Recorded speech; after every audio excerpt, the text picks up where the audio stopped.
चालू।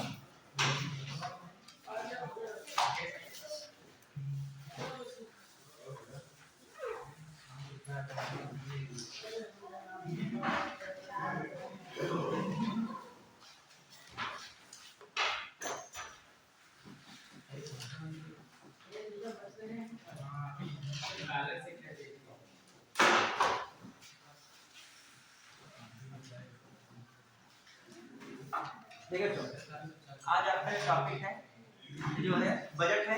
ये देखिए बजट को हम दो तरीके से देखते हैं, एक तो इकोनॉमिक तरीके से देखते हैं तो मतलब जो है अर्थशास्त्र में क्या बजट दिया गया है, और एक हम लोग बजट को देखेंगे किसके रूप में, क्वालिटी के दृष्टि में। किसके दृष्टि से देखेंगे, इंडियन क्वालिटी के, समझना। तो हम लोग यहाँ पर बजट देखेंगे किसको तरीके से देखेंगे, भारतीय राजस्व। अभी मैं इकोनॉमिकली वाला बजट मतलब जो इकोनॉमिक बजट कह सकते हो, आर्थिक बजट, उसकी बात नहीं कर रहा हूँ। जो संविधान में बजट के लिए प्रावधान दिए केवल किसकी चर्चा होगी, आज उसकी चर्चा होगी, समझ रहे हैं नहीं। मतलब वो इकोनॉमी वाला हिस्सा उसमें क्या है, उसमें भी राजस्व घाटा, प्राथमिक घाटा, वो सब अलग चीज चलेगी। आज यहाँ पर क्या है, जो संविधान में बजट संबंधित जो भी प्रावधान है, जो भी व्यवस्थाएं हैं, जो भी आर्टिकल्स हैं, वो सारी चीजें देखेंगे। खाए पियो सब लोग मस्त हो कि नहीं, जूस पियो कि जल पियो, ठीक है। लग रहा है कि जो जूस पी के आए हो ताकत लग रही है, चेहरे तेज लग रहा है एकदम, जो है कभी भी होता है ना, देखने से लगने लगता है कि तुम बड़े बड़े से पढ़ रहे हो, भूखे भूखे हो, ठीक है। आइए देखो बजट क्या मामला है, थोड़ा सा हम लोग देखेंगे। क्वेश्चन किस तरीके के आते हैं उस तरीके के हम लोग देखेंगे चीजें, कि मतलब पीएचडी हमें बजट में नहीं करानी है। आपके सिलेबस में जो है मेन मेन चीजें पूछी गई हैं प्रीवियस ईयर में, उनको जानकारी, तो उनकी जानकारी रखनी है हमको खासकर, ठीक है। देखिए क्वेश्चन जैसे कभी कभी लाइन आती है, भारतीय संविधान में बजट शब्द का उल्लेख किया गया है, जैसे बहुत सारी लाइनें आएंगी, लाइन सही है गलत है, गलत है, कि भारतीय संविधान में बजट शब्द का उल्लेख ही नहीं हुआ है, ठीक है। तो बजट जो है किस भाषा का शब्द था,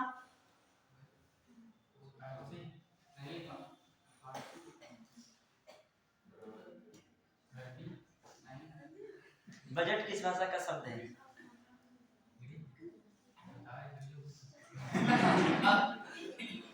हाँ देखिए बजट जो है फ्रेंच भाषा का शब्द है। किस भाषा का बच्चों, जो है बच्चे ये फ्रेंच भाषा का शब्द था, फ्रेंच भाषा का शब्द है। फिर बच्चे ध्यान दीजिएगा, जो है बेसिक भी चीजें बता रहा हूँ, अभी तो प्रावधान पे आऊंगा, लेकिन बेसिक जानकारी भी होनी चाहिए। पता है एक स्टेटमेंट दे दे, बजट जो है अंग्रेजी भाषा के शब्द से बना है जिसका अर्थ है चमड़े का थैला, तुम जान जाओगे, पकड़ लोगे इस बात को। बजट अंग्रेजी भाषा के शब्द से नहीं बना है, बजट किस भाषा के शब्द से बना था, तो बस ये चीज जान जाओगे, तभी मैंने लाइन बताई।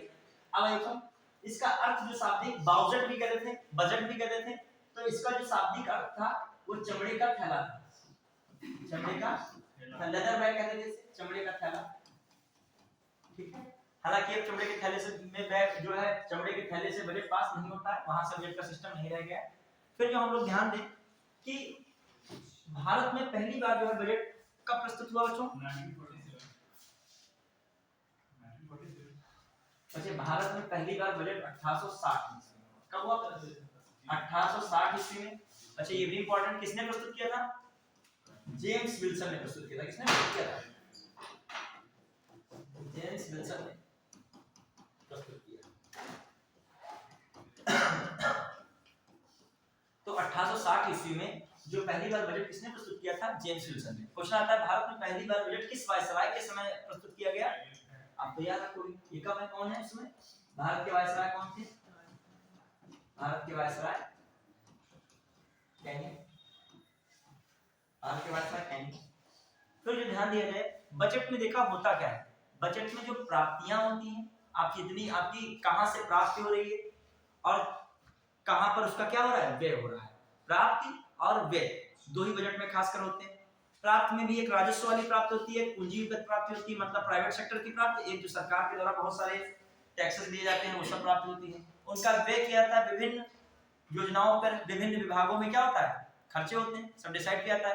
अब हम लोग देख रहे हैं बजट में क्या मैटर, हम लोग क्या क्या इंपॉर्टेंट चीज देख रहे हैं। देखिए ये बात हो गई, अब बन रही है एक अकवर्थ समिति। कौन बन रही है समिति, अकवर्थ समिति। कौन बन रही, अकवर्थ है, अकवर्थ समिति 1921 में, 1921 ईस्वी में बनी अकवर्थ समिति। की सिफारिश पर, अकबर समिति सिफारिश पर 1921 में बनी अकबर समिति की सिफारिश पर 1924 से बचे कब तक 2017 तक जो बजट क्या रहा, रेल बजट और आम बजट अलग अलग प्रस्तुत किया गया। देखो ये समिति की सिफारिश ने क्या कही थी, क्या कहा था इस समिति की सिफारिश ने, रेलवे बजट और बच्चे कौन, रेलवे बजट और कौन है, आम बजट। आम बजट क्या रहेगा, अलग अलग, मतलब रेलवे बजट और आम बजट क्या बताया उन्होंने, अलग अलग की बात की। क्लियर, ये किस समिति ने कहा, अकबर समिति, पूछा आता है अकबर समिति की सिफारिश पर रेलवे बजट को आम बजट से क्या किया गया था, अलग अलग किया गया था। और यही परंपरा चल रही थी 1924 से 2017 तक क्या चला, आम बजट और रेल बजट क्या रहा, अलग अलग प्रस्तुत किया गया। क्वेश्चन आता है लेकिन 2017 से ही क्या हो गया, फिर से रेल बजट और आम बजट क्या हो गए, एक हो गए, मतलब अब रेल बजट और आम बजट क्या आते हैं, एक हो गए। क्लियर, फिर ध्यान रखिएगा अकबर समिति पूछा था किससे संबंधित है, रेलवे संबंधित है। क्लियर, और एक कंपनी थी 21 में बनी थी, ये भी याद रखिएगा। अब मामला क्या रहा है, कुछ चीजें और इंपॉर्टेंट है।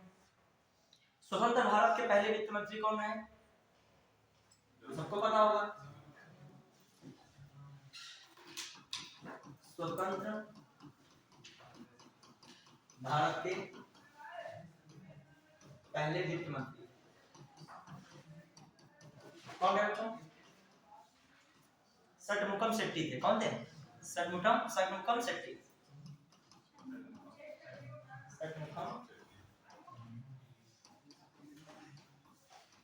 फिर स्वतंत्र भारत या कह लीजिए भारत की पहली महिला वित्त मंत्री कौन है, पूर्ण रूप से पहली महिला वित्त मंत्री कौन है।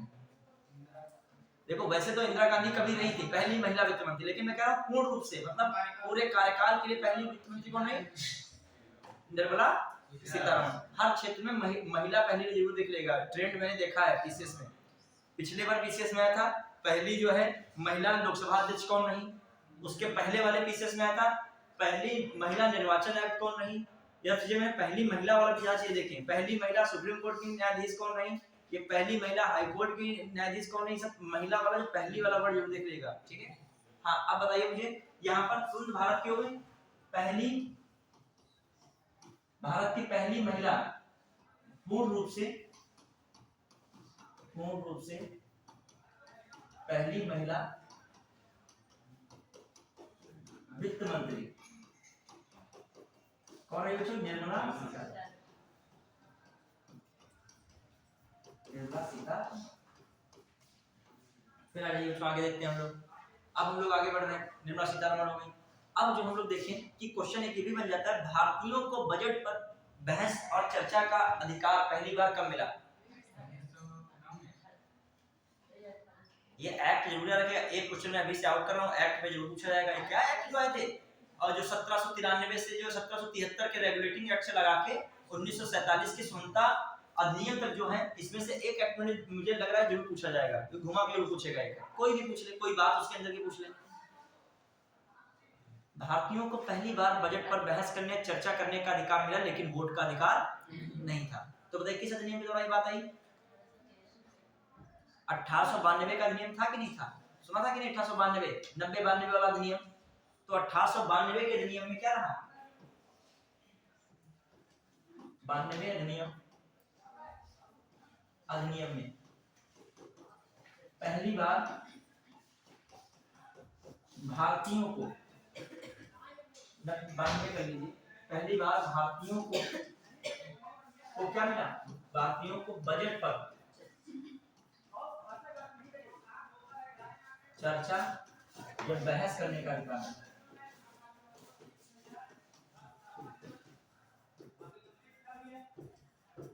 ठीक है, ये भी रखेगा 1892 अधिनियम में पहली बार भारतीयों को बजट पर चर्चा बहस करने का अधिकार मिला, ये भी ध्यान में रखेगा।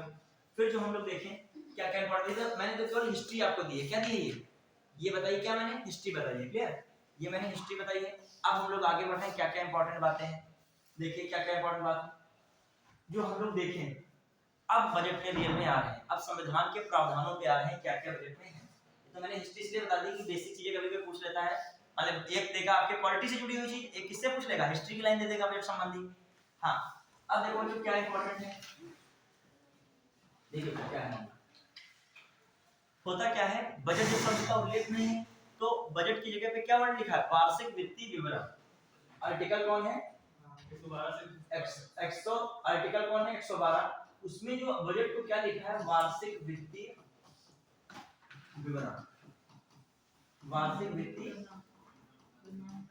विवरण, ठीक है, एनुअल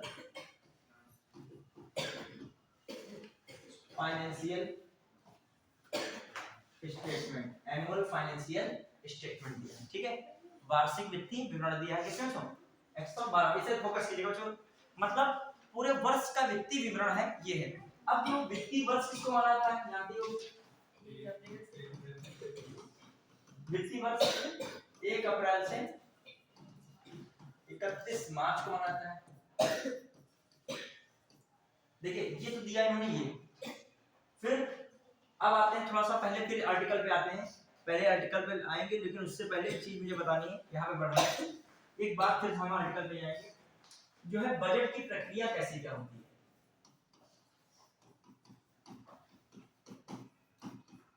और फिर हम पहले बजट प्रक्रिया से पहले बात होती है कि बजट प्रक्रिया में बजट बनाता कौन है, बनाता कौन है, वित्त मंत्रालय, वित्त मंत्रालय, और वित्त मंत्रालय में कई सारे डिपार्टमेंट हैं, व्यय विभाग है, राजस्व विभाग है, दीपम विभाग है, आर्थिक मामलों का विभाग है, कई विभाग है वित्त मंत्रालय के अंतर्गत, एक विभाग नहीं वित्त मंत्रालय में। तो कौन विभाग इसके अंतर्गत इसको बनाता है, मतलब एक विभाग के अंदर उप विभाग या प्रविभाग कहते हो खंड होते हैं, तो इसमें इसके अंतर्गत कौन सा विभाग वित्त मंत्रालय के अंदर कौन सी डिवीजन इसको बनाता है। क्वेश्चन आया हुआ है कि बजट कौन तैयार करता है, ये क्वेश्चन आ चुका है बच्चों, उसमें इसमें जितने विभाग मैंने बोला है उसमें से आपको एक विभाग पे टिक लगाना था।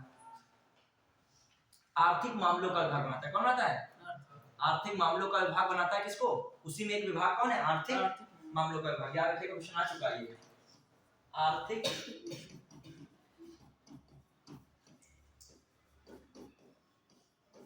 मामलों का विभाग। अब देखो ऐसे थोड़ी आर्थिक मामलों का विभाग अपने आप हर विभाग का बना देगा, उसको सब जानकारी विभाग से मांगा भी जाएगा क्या आपके में बजट कितनी जरूरत है, सब चीजें होती हैं। अब आगे देखोगे बजट की प्रक्रिया में क्या होता है, सबसे पहले बजट क्या होता है बच्चों, बजट क्या होगा,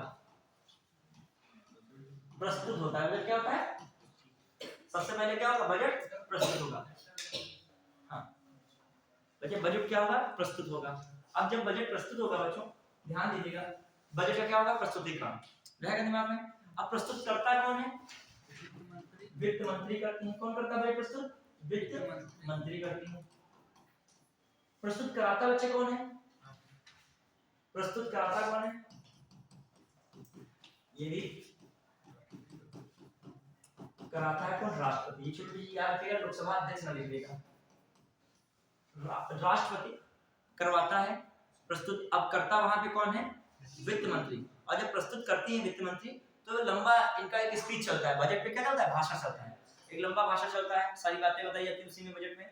कभी कोई भाषण जो 4-5 घंटे तक भी हो सकता है, बहुत लंबा भाषण कभी देखा होगा आपने, बजट प्रस्तुत में भाषण बहुत होता है, ठीक है, बहुत उसमें स्पीच दिया जाता है क्या क्या बातें हैं। फिर एक तो प्रक्रिया ये हो गई, बजट प्रस्तुत हो गया, तो दूसरी प्रक्रिया क्या हो जाएगी, क्या होगी बच्चों बताइए फटाक से, बहस, क्या होती है इससे, क्या होगी, बहस होती है, मतलब बहस में होगी, मतलब उस पर चर्चा चलेगी कई दिन तक, कभी कभी तो बजट पे बहस काफी लंबी हो जाती है। फिर बहस के बाद एक और मामला आता है कौन, विभागीय समितियों द्वारा जांच।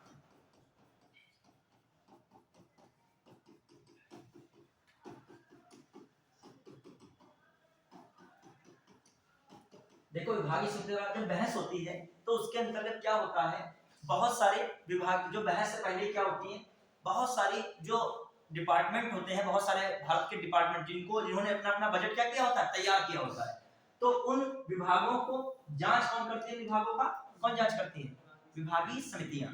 विभागीय समितियां जो है 24 बताई गई हैं, कितनी है विभागीय समितियां, 24 है, और 24 विभागीय समितियां डिपार्टमेंट कमेटी होती है, उसमें से 16 कहां पे है, लोकसभा, और 8 कहां पे है, राज्यसभा। और प्रत्येक विभागीय समिति में, प्रत्येक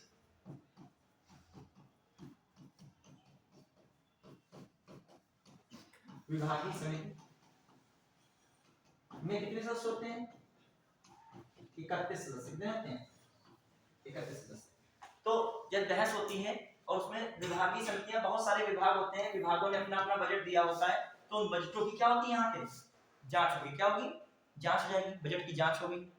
अब बजट की जांच होने के बाद विभागीय समितियां अपना डाटा देती है। मामला यहाँ तक हो गया। देखिए पहला क्या हुआ? बजट प्रस्तुत हो रहा है, प्रस्तुत में बजट क्या होता है? बहस हो रही है। बजट जो हर विभाग ने अपना अपना बजट बनाया था, उस विभागों बजट के विभाग कौन जांच कर रहा है? विभागीय समितियां कर रही है। विभागीय समितियों के बाद अब अगला स्टेप कौन आएगा? अब नेक्स्ट स्टेप रहता है अनुदानों की मांग पर वोट होता है। क्या होता है? अनुदान, बहुत सारे अनुदान भी मांगे जाते हैं, तो अनुदानों की मांग पर क्या होता है? जो अनुदान मांगे गए थे उनके अनुदानों पर क्या होगा? अनुदानों की मांग पर, अनुदानों की मांग पर क्या होगा? अब एक चीज और ध्यान दीजिएगा एक बार, जब विभागीय समितियां जांच करती हैं, जांच के पर क्या होगा? अनुदानों की मांग पर वोट होगा। बहुत सारे विभाग हैं, 24, तो इसमें विभागीय समितियां बनी है और भी विभाग होते हैं। अब देखो यहाँ अनुदानों की मांग पर जब वोट होगा तो बहस बहुत होती है। क्या होती है? बहस होती है। तो उसमें हर एक विभाग के बजट पे बहस होगी तो बहुत समय लग जाएगा। नहीं समझे हमारी बात को? मतलब विभाग ने, जितने विभाग थे उन्होंने अपना बजट इसमें दिखाया और उसकी क्या हुई? विभागीय समिति ने जांच की। उसके बाद उनके जो अनुदान मांगे गए थे उनकी क्या होगी? उन पर क्या होगा? वोट होगा। अब वोट जब होगा, उनकी अनुदानों की मांग पर क्या होगा? जब वोट होगा बच्चों, तो क्या होगा फिर कि उस पर भी बहस होगी, और बहस होगी तो लंबी बहस हो सकती है, तो इसमें टाइम बहुत लगेगा। तो होता क्या है, 4-5 बड़े विभाग जो होते हैं जिनका ज्यादा बड़ा बजट होता है, उन पे बहस और चर्चा होती है, बाद में उसमें मतदान हो जाता है। बाकी मतदान जो छोटे मोटे विभागों पर क्या होता है? बिना बहस के ही हो जाता है। उसे कहते हो, एक वर्ड कौन यूज किया था बिना बहस के मतदान होता है? गिलोटिन वर्ड सुना है नाम आपने? गिलोटिन, ठीक है। तो गिलोटिन उसे कहते हो, गिलोटिन नहीं कहते हो। तो गिलोटिन वाला व्यवस्था की जाती है, बिना बहस के क्या कर दिया जाए? मतदान कर दिया जाए, सीधे पारित कर दिया जाए, उसे कहते हैं गिलोटिन। ये जो एक प्रक्रिया थी, ये कब अपनाई गई थी? ये जो आता है, ये प्रक्रिया रियल में क्या है, कहां से शब्द उठा है? फ्रांस की क्रांति से।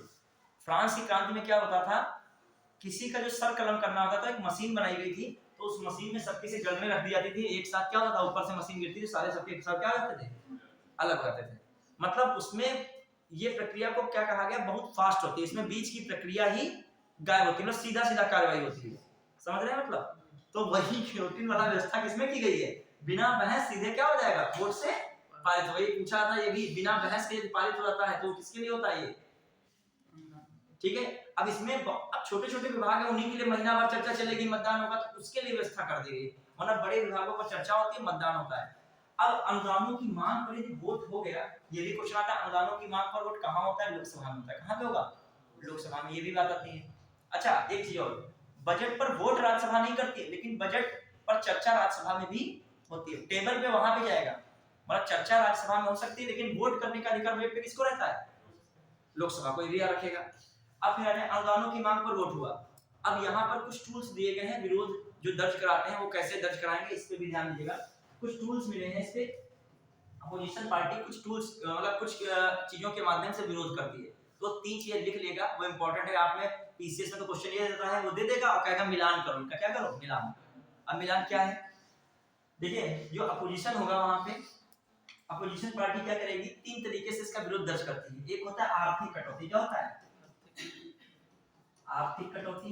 ये क्वेश्चन जो खासकर जो प्रीवियस ईयर क्वेश्चन आए हुए हैं, ये आने की संभावना को मैं इतना करा दूंगा, जब बजट के क्वेश्चन लगाओगे तो लगा ले जाओगे, ये मैं गारंटी से बता रहा हूँ। ये आप लगा ले जाओगे, ठीक ठाक क्वेश्चन आए हुए हैं, वो सब मैं इसी में डिस्कस कर दे रहा हूँ। ये उस पे क्वेश्चन आ जाता है। एक आर्थिक कटौती आता है, एक सांकेतिक कटौती आता है, कभी कभी सांकेतिक कटौती, एक कौन आता है? नीतिगत कटौती। कौन आता है? नीतिगत कटौती। मतलब 3 कटौतियां हैं। ये क्वेश्चन आता है, मिलान करवाता है, अभी बताएंगे इसमें क्या है। मतलब जो अनुदानों की मांग पर जब वोट होता है तो उस पर चर्चा जो होती है, तो उस पर ये एक हिसाब से अपोजिशन ऐसी चीजें कहती है, आर्थिक कटौती की बात करती है, या क्या कहती है? सांकेतिक कटौती की बात करेगी। क्या कहेगी? या फिर नीतिगत कटौती। इसमें देखना भी टर्म्स आएगा संकेत के रूप में, वो बहुत पूछा आता है। 1 रुपया की कटौती, 100 रुपया की कटौती, कुछ राशि की कटौती, और कहेगा इनका क्या मिलान करो? इनसे मिलान करो। और जिसको पता नहीं होगा 1 रुपए कटौती में किसको रखें, 100 रुपए कटौती में, ये कौन चीज है, 1 रुपए की कोई वैल्यू नहीं समझते, यहाँ कटौती की बात बजट में कर रहा है। तो संकेत है, आपने देखा होगा बहुत जगह सिंबल होता था गेहूं की बाली और क्या 1 रुपया, ठीक है, बड़ी बड़ी जगहों में सिंबल है। हाँ, अब आइए एक चीज बताइए कि ये कटौती क्या है रियल में। देखो मान लीजिए 100 करोड़ की मांग की उन्होंने, 100 करोड़ की या 1000 करोड़ की मांग हुई वहां पर, तो ये जो अपोजिशन है वो क्या मांग करेगा कि ये 1000 करोड़ की कोई जरूरत ही नहीं है, ये कितने में काम चल जाएगा, 900 करोड़ में काम चल जाएगा, चल जाएगा, मतलब 900 करोड़ मतलब ये 100 करोड़ क्या है एक्स्ट्रा, आप बता रहे हो 900 करोड़ में। तो ये विरोध, जब इस तरीके का विरोध दर्ज होगा तो किस कटौती में बात की जा रही है, आर्थिक कटौती, मतलब कुछ सम अमाउंट, मतलब क्या होना चाहिए, कम बता रहे हो। मान लीजिए आप पिताजी से कहते हो कहीं हमें घूमने जाना है, बजट के कितना रुपए चाहिए, तो तुम गणित पूरी लगा चुके होते कि ट्रेन का तो आना जाना चाहिए, वो तो एक पड़ाव है, ट्रेन से आना, पापा तुम्हारे वही जोड़ रहे हैं कि तुम्हारा आना जाना और खाने का खर्चा तुम उसमें पूरा ऐड कर रहे हो कि जो है उसमें जो है एसी में जाएंगे, फिर जो है यहाँ पर खाएंगे उसका अलग है। पापा ने कहा 3000 रुपए जो है, जो तुमने पापा को बताया पापा 5000 लगेगा, जो हम यहाँ से हरिद्वार जाएंगे तो 5000 रुपए की जरूरत है, तभी आएंगे, और इतना महंगाई बात जानते हो कितनी महंगाई, क्या खाएंगे रास्ते में, और पापा ने इतना टिकट ही पापा हो जाएगा एसी वाला, बता दिया, सब बता दिया। पापा भी तुमसे ऐसे थोड़ी पापा तुम्हारे हैं, वो तुमसे तो ज्यादा जानकार तो नहीं है, कभी तुम्हारी ऐसी वो भी गुजरे होंगे। तो पापा ने कहा इतना अच्छी जरूरत आपको नहीं है, तो पापा कौन सी कटौती करेंगे तुम्हारे में, आर्थिक कटौती करेंगे। कितने में आ जाएंगे, कुछ कहेंगे 4000 में काम चल जाएगा, तुम 4000 लो, तो फिर कहोगे नहीं 4000 नहीं होगा, फिर कहेंगे 3000 देंगे, सब कैंसिल कर दो प्रोग्राम, ठीक है, तो कहोगे 4000 में तुम्हारा काम चल जाएगा, ले लोगे। तो ये जब बजट अपना बना के कभी भी कोई बजट देता ज्यादा ही देता है, हलवाई हमेशा बजट तुमको क्या देगा, मम्मी से काम आर्थिक कटौती, फिर वो गड़बड़ा जाएगा। अब आइए तो क्वेश्चन आ जाए, कुछ धनराशि में कमी करने की बात होती है, किसमें आता है, इसमें संकेत नहीं दे रहा, ना 100 रुपए की बात है ना 1 रुपए की। अब आइए तो अगला सांकेतिक कटौती, इसमें क्या है, सांकेतिक कटौती में टोकन कट कहते हैं, क्या कहते हैं टोकन कट, इसको क्या कहते हैं इकोनॉमिक कट, ठीक है। अब आ जाइए मैं अगला बोला सांकेतिक कटौती में, इसमें क्या होगा कि देखिए बच्चों, आप शिकायत दर्ज करना चाह रहे हो, क्या करना चाह रहे हो कि मुझे आपके इस बजट से कुछ ना कुछ शिकायत है, मतलब वो आया बजट है कितने करोड़ है, तो तुम कहा ठीक है सब लोग सपोर्ट में हो कि नहीं, हमें इससे शिकायत है कुछ, मतलब कुछ ना कुछ उसमें मीनिंग तुम्हें निकालना ही है, तो कौन सी कटौती में जाएगा वो, तो उस कटौती को कहते हैं 100 रुपए कटौती, क्या कहते हो, क्वेश्चन आता है 100 रुपए की कटौती को किसमें रखते हो, सांकेतिक, क्वेश्चन आता है मिलान आता है, अभी मैं लिखवाऊंगा 100 रुपए की कटौती, किसमें मिलान करोगे, उसमें टिक लगाओगे, सांकेतिक। फिर अगर आ जाता है बच्चों, फिर दूसरी कटौती कौन है, नीतिगत कटौती, उसमें क्या है, तुमने कहा है पूरी नीति तुम्हारी हमें ठीक नहीं लग रही है, बजट बनाया तुमको हमें कुछ समझ में नहीं आ रहा इसमें किसके लिए क्या बना दिए, कोरोना के लिए कुछ तुमने रखा ही नहीं है, और वो आजकल बच्चे जो है कोई बीमारी बता दोगे मलेरिया डेंगू से प्रभावित है, उसके लिए तो इसमें बजट ही नहीं बिल्कुल है, तो मतलब पूरी उनकी नीति को ही स्वास्थ्य विभाग की क्या कर दे रहे हो, स्वीकार नहीं कर रहे हो, मतलब पूरी नीति पे तुम सवाल उठा रहे हो। मान लीजिए तुम बनना, मान लीजिए एग्जाम आया पुलिस का, तो तुम पुलिस बनने लगे, क्या हम दरोगा बनेंगे आपके बाद, फिर दरोगा नहीं, एग्जाम जब दरोगा का, तब वापस हम दरोगा नहीं बनेंगे, दरोगा बहुत छोटी होती है, हम बनेंगे पीसीएस से नीचे बनेंगे नहीं, ठीक है। और जब पीसीएस आया, जब देखा 10 लाख फॉर्म पड़ गए, पोस्ट 200 में 250 में, तब कह रहे उस समय हम अब दरोगा ही बनेंगे जब आगे की भर्ती आएगी। तो तुम्हारी कोई एक नीति ही नहीं है, तुम्हारी नीति पापा क्या करेंगे, तुम्हारी दोनों नीतियों क्या कर देंगे, तुम्हारी नीति गलत है, तुम तैयारी करोगे क्या, जब तुम वो आ रहा है तो वो चले जाते हो, वहां आता है, तो मतलब तुम्हारे दिमाग में स्थिरता नाम की चीज है ही नहीं, तुम डिसाइड नहीं जीवन में भी कर पा रहे हो किधर हमें क्या है जाना है, बस फॉर्म देखते हो, फॉर्म देखते हो और वैकेंसी देखते हो, सिलेबस देखते नहीं हो, ठीक है। हाँ, कुछ बच्चों की कला भी होती है, सिलेबस कभी नहीं देखेंगे वो, केवल इतना देखेंगे 10 लाख फॉर्म, फिर रात भर चिंतन करेंगे, रात भर चिंतन होगा कि हम उनमें से एक कितने बिरले व्यक्ति होंगे जो है, हमें ऐसा क्या है, हाँ चलो 50,000 की भीड़ है, चलो 50,000 में हो जाएंगे पक्का, मतलब वो गणित लगाते हैं क्यों, सिक्योरिटी की हम हो जाएंगे, उनकी गणित में होता है कितने लोगों पे कितने बच्चे हैं, अखबार वाले निकाल भी दिया बड़ी बड़ी हेडिंग में 500 पर एक बच्चे का चयन हो पाएगा, तो और घबरा गया बच्चा देख के, ये सब आपका होता ही नहीं, आप मेहनत से लड़ाई कीजिए, वहां पे आएगा तो यही सब। अब आइए फिर अगली बात क्या है, एक और चीज बात इंपॉर्टेंट, अब यहाँ पर नीतिगत कटौती हो गई आपकी, तो इसमें 1 रुपए की कटौती किसमें करोगे, नीतिगत कटौती का क्या होता है, 1 रुपए की कटौती किसमें, नीतिगत कटौती, तो इसमें लिख देगा, ये संकेत में लिख देगा, 3 टूल्स रहते हैं, ये हालांकि बजट में मानते नहीं इसको, मतलब डायरेक्ट नहीं बनेगा पेपर, वरना ये अनुदान मांग के बाद भी होता है, किसके बाद होता है, अनुदान मांग के बाद व्यवस्था होती है, लिख लीजिएगा क्या है, आर्थिक कटौती में कुछ राशि में कटौती, कुछ राशि की कटौती, कुछ राशि की कटौती, इसमें बच्चे 100 रुपए की कटौती। अब 100 रुपए कटौती थोड़ी मतलब है, मतलब एक दिया गया है संकेत इसको 100 रुपए की कटौती, और नीतिगत कटौती में 1 रुपए की कटौती। याद रखिएगा मिलान आता है पेपर खतरनाक बनता है। तो बढ़िया है। अब ये बच्चों अनुदानों की मांग पर वोट भी हो गया। अब भैया पैसा पक्का तो हो गया, लेकिन स्क्रीन पे दिख रहा है कि इतना पैसा है, लेकिन पैसा कैसे आए यहाँ तक इसके लिए भी तो करोगे कुछ। मतलब हमने कह दिया तुमको इतना रुपया मिल रहा है, तो ठीक है खुश हो गए तुम। अब जब बात आ रही है निकलेगा कैसे, हमारे तक आएगा कैसे, अब इसके लिए क्या करना पड़ेगा, तुमको एक और प्रक्रिया से गुजरना पड़ेगा। अब एक वर्ड आता है यहाँ पे संचित निधि। कौन आता है? संचित निधि। और ये संचित निधि कौन सी? भारत की संचित निधि। भारत की संचित निधि। ये भारत के देखो 3 अकाउंट है। एक लोक लेखा निधि है, कौन है? लोक निधि, लोक लेखा निधि। और एक बच्चों कौन है? आकस्मिक निधि। कौन है? ये खासकर 3 अकाउंट रहते हैं सेंटर में, ठीक है। तो जब एक ये जो है वो कौन सा आर्टिकल में 200, और जो देखा डिवाइड 266 का 1 में आता है, ये किसमें जाएगा? 2 में आ जाएगा।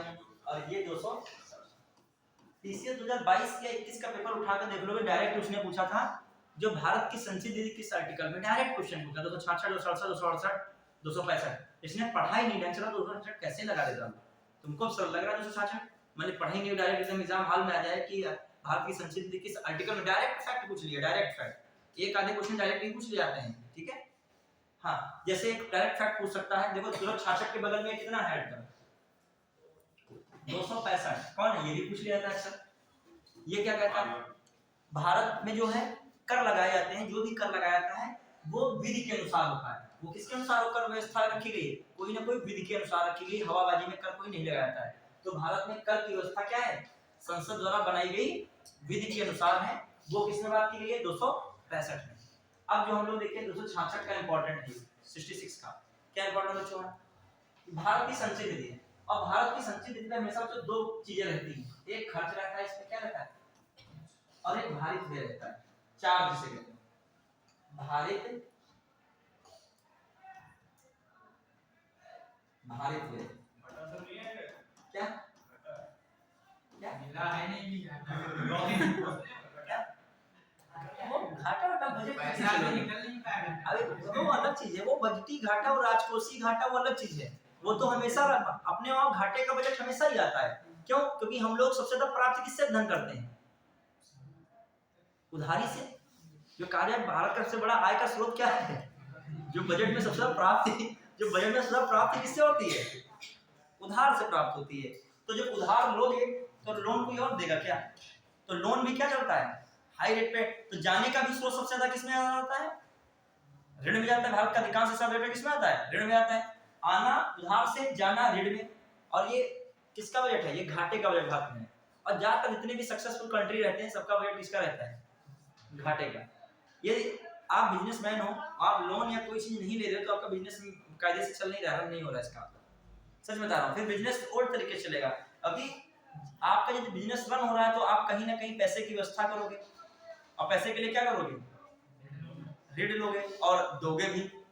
तो ये पूरा चैन है सिस्टम। और ऋण वही लेगा ना जिसके पास ऋण देने की क्या होगी?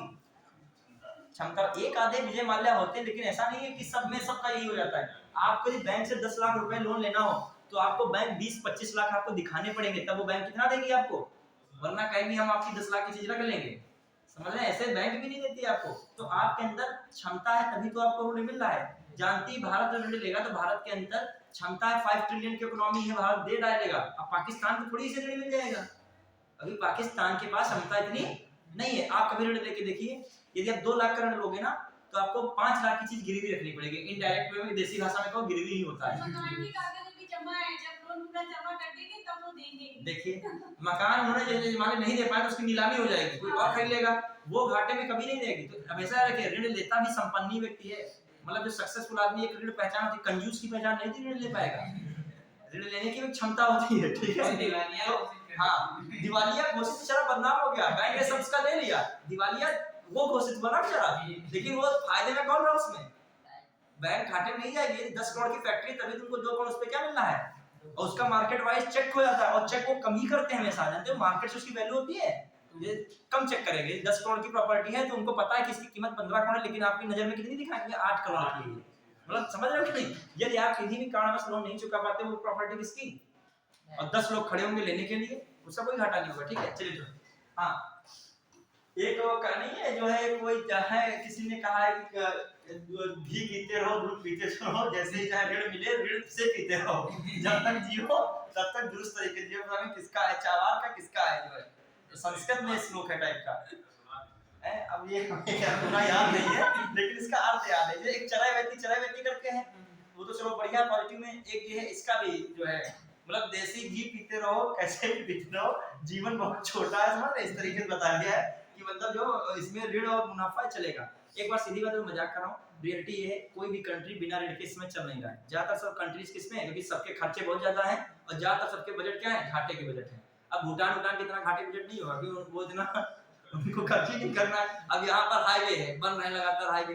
अब सोचिए हाईवे जो बन रहे हैं तो पैसा भी कितना लगता है हर चीज में, और भारत के पास पैसे की कभी किसी तरीके से कमी नहीं है। आप वहां तक कभी पोस्ट पे पहुंचे नहीं, सैलरी इतनी पा नहीं लो, तभी लग रहा है जिस दिन आप पाओगे तो आपकी भी सैलरी अच्छी हो जाएगी, लगेगा भारत में पैसे कमी नहीं है। ठीक है, स्टूडेंट लाइफ में सबको कमी लगती है। भारत सरकार के पास, भारत एक समृद्धशाली देश इतना है, भले विकासशील में है लेकिन डेवलप्ड की ओर क्या चल रहा है, चल रहा है। अब जो भारत में विभागों के पास बजट आता है कार्य करने के लिए, पाकिस्तान में जो जाओगे आप इतना बजट वहां कार्य करने के लिए नहीं आएगा। आप यहाँ टीसीएस बन के देखिएगा तो आप क्या करोगे, आपको विकास कार्य करने के लिए पैसे की, धन की कमी है ना, जनता तक आप बहुत सारी योजनाएं पहुंचा सकते हो। ठीक है, चलिए अब आइए, बस मेहनत ज्यादा है यहाँ पे, मेहनत ज्यादा है, टैलेंटेड लोग कभी नहीं है, ये भी याद रखिएगा। अब एक खर्च, हाँ खर्च देखिए, ये देखिए क्या है, देखो भारित व्यय की बात, क्या भारित है मतलब क्या चार्ज है। ठीक है, देखो मैं भारत की बात किस परिप्रेक्ष्य में कर रहा हूँ, आप चाहो यहाँ मेहनत करना जनता के लिए, आप बहुत कुछ कर सकते हो। यदि आपको कोई सरकार की पोस्ट मिलती है तो आपके पास मतलब सरकार संसाधन में आपको कमी नहीं होने देगी। संसाधन ऐसे मतलब धन की, यदि आप सर्विस प्राइमरी की कर रहे हो टीचर ऐसे, तो आपको इतनी सैलरी देगी कि आप मन से बच्चों को क्या कीजिए, फ्रेश माइंड से पढ़ाइए जाके, वो आप कर्तव्य निभाइए। ठीक है, चलो भारत व्यय में क्या है मैटर, देखो भारत व्यय क्या, राष्ट्रपति, जो राष्ट्रपति को सैलरी है ये क्या है, संचित निधि पर भारित है। राष्ट्रपति को सैलरी क्या है, संचित निधि पर भारित है। उपराष्ट्रपति होता है राज्यसभा का सभापति, राज्यसभा का सभापति। बताइए किस आर्टिकल है राज्यसभा का सभापति, मतलब कहा गया उपराष्ट्रपति भारत का राज्यसभा का सभापति था, किस आर्टिकल में, 64 में। याद रखिएगा पुराने सब आर्टिकल। फिर आइए, राष्ट्रपति हो गया, राज्यसभा का सभापति और उपसभापति, ये कुछ पद याद रखिएगा। उपसभापति,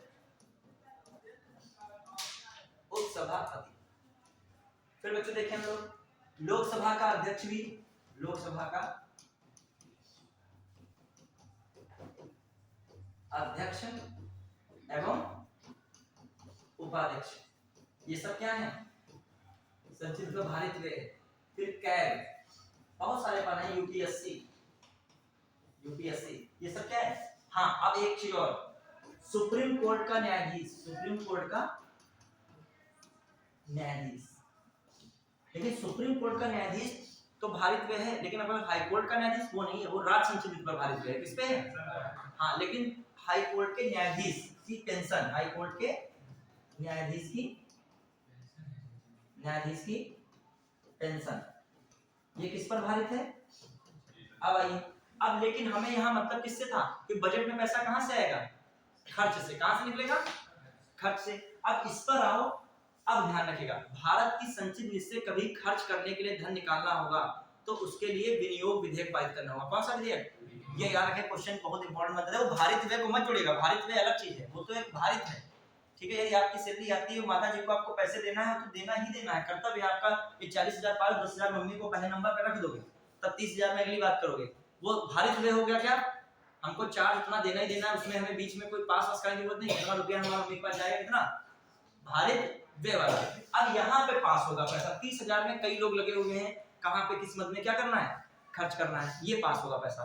अब इसको पास कभी भी संचित निधि से धन निकलता है तो एक इंपॉर्टेंट बात बन रही है संचित से धन निकालने के लिए। कौन इंपॉर्टेंट बात है, विनियोग विधेयक पारित होगा। क्या पारित होगा बच्चों, विनियोग विधेयक, ये याद रखेगा।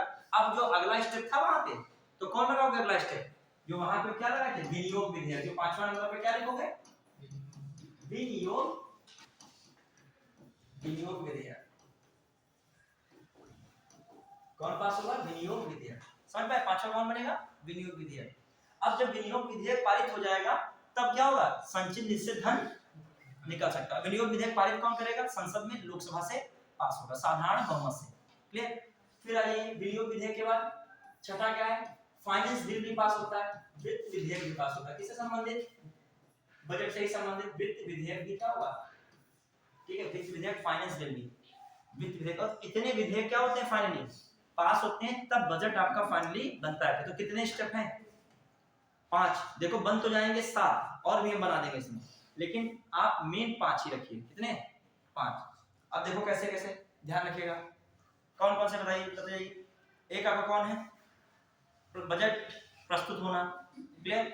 फिर उस पे बजट के प्रस्तुत होगा, बजटीय भाषण भी होगा, तो इसी में हम क्या, फिर बहस होगी, फिर विभागीय समितियों की जांच हो रहेगी, फिर अनुदानों की मांग पर वोट होगा, फिर विनियोग विधेयक आएगा। अच्छा वो तो एक स्टेप है, वो अलग है कट वाला। हाँ, फिर विनियोग विधेयक आएगा, विनियोग विधेयक बाद वित्त विधेयक, फाइनेंस बिल। तो इतने, इसे अप्रोप्रिएट बिल कहते हैं, अप्रोप्रिएशन बिल कौन है? विनियोग विधेयक। इतने के बाद जो है क्या आपका बजट फाइनली कंप्लीट हुआ है। सर विनियोग विधेयक के बारे में थोड़ा सा बता दीजिए। देखिए विनियोग विधेयक, ये विधेयक रखा गया है जैसे संसद में व्यवस्था की गई है कि जो संचित निधि से धन आएगा तो उसके लिए एक विधेयक पास करना होगा। बिना संचित निधि में उस विधेयक के पास में धन नहीं निकल सकता है। तो उसी को कहा गया है क्या? विनियोग विधेयक। और ये जो विनियोग विधेयक इसलिए पास किया जाता है कि संचित निधि पर नियंत्रण किसका है? संसद का। किसका नियंत्रण है? और संसद धन निकालने तभी देगी जब संसद से ही वो चीज क्या होगी? पास होगी। तो कोई विधेयक या प्रस्ताव पास करना चाहिए था, तो वो उस प्रस्ताव का नाम है, वहां से धन निकालने के लिए क्या नाम है उसका? एप्रोप्रिएट बिल या विनियोग विधेयक। समझ पाए कि नहीं? अब आइए बच्चों ध्यान दीजिएगा, ये तो मैंने बता दिया। अब एक चीज और, अच्छा अभी जानेंगे एपीएस एग्जाम में यही सेम क्वेश्चन पूछा गया है। बजट प्रस्तुत या बजट की प्रक्रिया क्या? यही 5-6 पॉइंट दिए थे घुमा फिरा के, और कहा था 1 2 3 4 5 6 क्या करो? सेट करो। लगातार पेपर में अपने क्वेश्चन फंस रहे हैं, या मानो या ना मानो, आप चेक कर लीजिएगा, समीक्षा देके आओगे, नोट्स में मिलेगा आपको, देखना मैं मिलवा दूंगा क्वेश्चन से आए हैं। ठीक है, क्या क्या चीजें हैं मैं बता रहा हूँ, जो पूरा क्लास लेकिन सब है कि गैप नहीं होनी चाहिए उसमें। मतलब फिर मैं कहूँ तुम करो सब नहीं, आपने बताया था, हम कहीं बताया था हमने, फिर किसी और टॉपिक निकल आया। अभी ये स्थिति यहाँ होती है, तुम्हारे साथ नहीं, मेरे साथ भी हो सकती है। मैं क्लास ना लूं फिर कहूँ सबने तो पढ़ाया नहीं हुआ है। कैसे? एपीएस में क्वेश्चन आया था, हम इससे पहले पढ़ा चुके थे, यहाँ पे नहीं पढ़े हैं, पढ़ाए थे इस क्वेश्चन को। ठीक है, एपीएस में एक एपीएस में आया था 240 वाला आर्टिकल, उसमें ABCDEF वो भी मैंने पढ़ा है, शायद एक रिकॉर्ड भी हुआ होगा वीडियो, उसमें वो चीज लिखी है, वो मतलब डाटा के तौर पे बहुत पहले वीडियो का भी रिकॉर्ड है, उसकी चर्चा की थी, वो भी आया था सेट करने को। एपीएस में पॉलिटी का क्वेश्चन देख रहा था, मतलब मैं देखा जितना भी लगभग पॉलिटी का था, वहां मुझे क्वेश्चन मिल रहे थे, अपने पढ़ाई भी लग रहा था कि पॉलिटी का हम ही ने जो है क्या कर दिया है, रख दिया है। हमारा कोई मतलब उससे नाता नहीं, मैं बता रहा हूँ। ठीक है, ये आपको दिखेगा कभी कभी पेपर्स में, आपको लगेगा अभी जान जाओगे। आपको विश्वास ना था तो बहुत सारी टेस्ट सीरीज चल रही है इस समय, दृष्टि की चल रही, ध्येय की चल रही, आप लगा लीजिए। ध्येय के 10 टेस्ट पेपर आए हैं, काफी महंगी टेस्ट सीरीज इनकी होती है, आप कहीं से जुगाड़ मिल जाए, पेपर मिल जाते हैं उसके। तो ध्येय के 10 टेस्ट सीरीज के पेपर ज्यादा होगा, मैं पीडीएफ भेज दूंगा। ठीक है, और उसको सॉल्यूशन कर क्वालिटी वाला पोर्शन लगा लिएगा, क्योंकि इसका पोर्शन अब आपको मिलेगा 95% आपको मिलेगा। 95 जीएस क्या 100% का कोई उसमें यकीन नहीं कर सकता है, और मिलेगा, मैं कॉपी में आपके मिलवा भी दूंगा। ये भी नहीं मैं कह रहा हूँ कि यदि मिलता है तो मैं कहूंगा बच्चों मैंने इस दिन क्लास में राष्ट्रपति का ये बताया था, ये आया है। अब देख लीजिए, एक अच्छी कोचिंग है, संस्था है। आप लोग देखो, आप लोग तो यहाँ पे आपको मार्गदर्शन दिया जा रहा है, लेकिन आप लोग पढ़ तो सब सकते हैं। मान लीजिए उसका भी टेस्ट, इसका भी टेस्ट दे रहे हैं क्या? आपका दे रहे हैं कि नहीं इसमें? हाँ, जब आपने पूरा संविधान पढ़ा ही दिया है तो उसके बाहर से तो कुछ वैसे भी नहीं आना।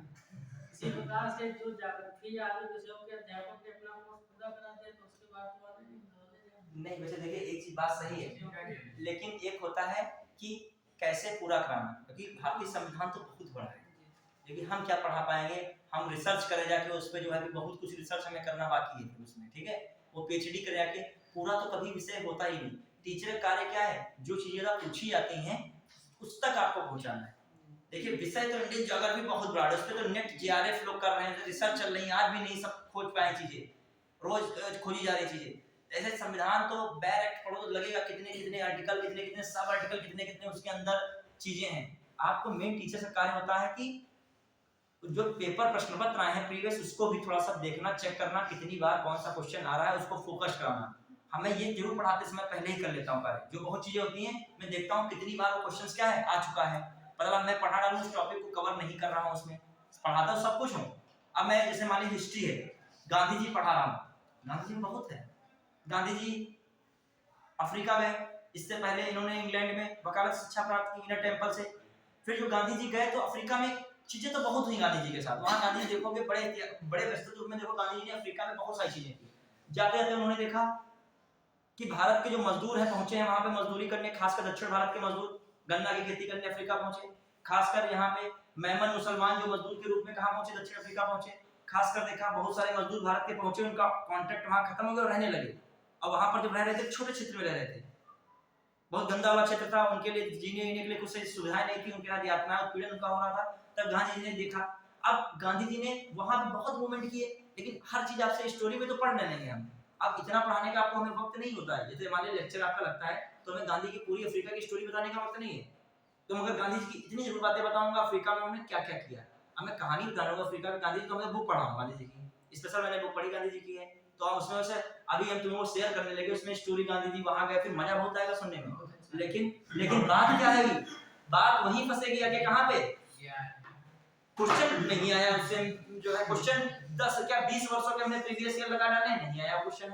लेकिन अब गांधी जी को मुझे पढ़ाना होगा, अफ्रीका की बात तुरंत बताऊंगा, जैसे कि गांधी जी ने वहां क्या क्या कार्य किए, इंडियन ओपिनियन निकाली, गांधी जी ने नटाल कांग्रेस की स्थापना की, गांधी जी टॉलस्टॉय फॉर्म की स्थापना कर, गांधी फोनिक शासन की स्थापना कर रहे हैं, गांधी जी वहां पंचीकरण प्रमाणन जो होता है उसके विरुद्ध आवाज उठा रहे हैं, गांधी जी वहां प्रवासियों के लिए आवाज उठा रहे हैं, गांधी जी वहां जो अविवाहित शादी कर दी गई थी लोगों की, उनके बच्चे उत्पन्न हुए उनको जो अवैध बच्चा कह दिया गया, गांधी उनकी आवाज उठाई। अब ये सब चीजें गांधी से जुड़ी हुई, वहां से क्या करते हैं गांधी जी को पिट्समार्टिसबर्ग रेलवे स्टेशन से क्या कर दिया, जबरन क्या कर दिया, उतार दिया गया, ठीक है, फर्स्ट श्रेणी का टिकट होने के बाद नस्ली भेदभाव के कारण। अब गांधी जी वो वहां पे बातें हम करेंगे, अब्दुल्ला के केस में गए 1902 एक में, फिर आते हैं, फिर 1915 में भारत फिर आए, तो ये सब चर्चे करेंगे। अब गांधी जी की स्टोरी बताने का आपको वक्त थोड़ी है, हमें हम पढ़े तो हैं पूरा स्टोरी गांधी जी का। अब कोई बच्चा पूछे कि सर ने तो पूरा पढ़ा दिया, हम पूरा तो पढ़ाएंगे, लेकिन हम पूरा में भी अधूरा पढ़ाएंगे वो चीज, वो कहानी जो पढ़ाने लगे तो आपका सामान्य अध्ययन नहीं हो जाएगा, फिर गांधी जी का ही अध्ययन वहां स्पेशल शुरू हो जाएगा, मतलब गांधी जी 4 दिन चलेंगे अकेले गांधी जी, और जो बताना चाहिए भारत गांधी जी आ रहे हैं, अब गांधी जी भारत आएंगे उसमें बहुत सारी प्रक्रिया है, गांधी जी कहां से जाते हैं, लेकिन आपको गांधी जी के भारत आगमन पे सब नहीं पढ़ना है, आपको बीएचयू में गांधी जी ने स्पीच दिया बनारस में, ये देख रहे हो, फिर आपका 16 में ही वो रामचंद्र शुक्ल उनको क्या बुला रहे हैं, आइए चंपारण, फिर चंपारण आंदोलन कायदे से पढ़ना है, और चंपारण संबंधी समितियां वगैरह पढ़ना है, फिर चंपारण में ये भी तो क्या रखना है कितना टैक्स गांधी ने वापस कराया था, फिर उसके बाद गांधी जी कौन सा है अहमदाबाद, फिर वो देखो, फिर उसके बाद खेड़ा, अब गांधी का 2 किसान है, खेड़ा और तो चंपारण किसान है, लेकिन और गांधी जी मजदूरों के लिए पहला आंदोलन कौन है, एक तो अफ्रीका रहा है, दूसरा कहां रहा है, देखो गांधी जी का मजदूरों के लिए बहुत लगाव था, देखा है, एक अफ्रीका में पहली आवाज उठाने गांधी किसके लिए, मजदूरों के लिए उठा रहे हैं, और भारत में भी घुमा फिरा के फिर किस पे आ गए, मजदूर वाले पे ही आ गए।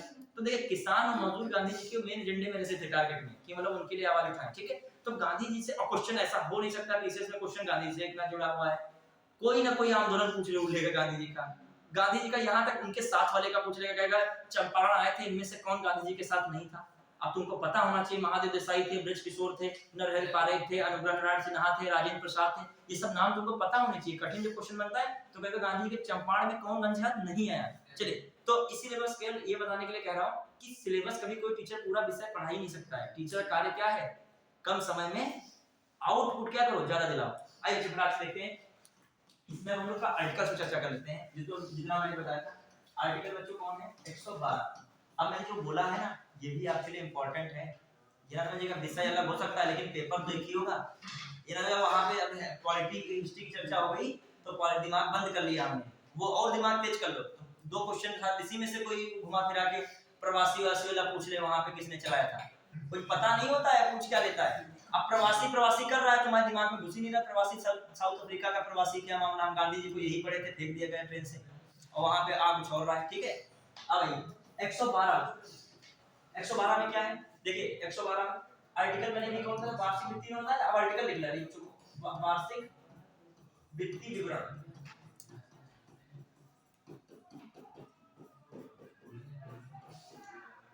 आर्टिकल 113 बच्चे देखिएगा 113 बच्चे आर्टिकल डायरेक्ट पूछ लेता है। अब मैं आर्टिकल डायरेक्ट बता रहा हूँ, थोड़ा सा मैंने समझा कर दिया है। अनुदानों की मांग पर चर्चा, अनुदानों की मांग पर वोट, चर्चा नहीं, मांग पर वोट। बच्चे अनुदानों की मांग पर बच्चों वोट, ठीक है। फिर आ जाइए आर्टिकल 114, आर्टिकल 114 बच्चे फटाक से आइए, इसमें कौन है? विनियोग विधेयक। 114 में कौन है? विनियोग,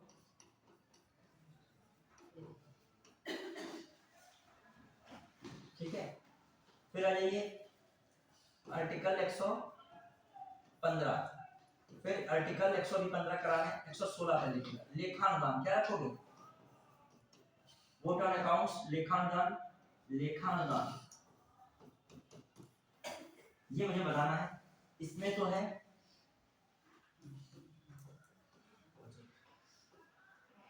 पूरक बजट और क्या है आपका? अधिक और अतिरिक्त, ये तीन टाइप रहता है इसमें। इसके भी चर्चा करेंगे। देखो सप्लीमेंट्री इंग्लिश में इसका हमें ज्यादा क्लियर रहता है कि इंग्लिश में ये अधिक और अतिरिक्त में कंफ्यूज नहीं होगी। इसको सप्लीमेंट्री कहेंगे, इसको एडिशन कहेंगे, इसको क्या कहेंगे? एक्सेस। क्या कहेंगे? एक्सेस।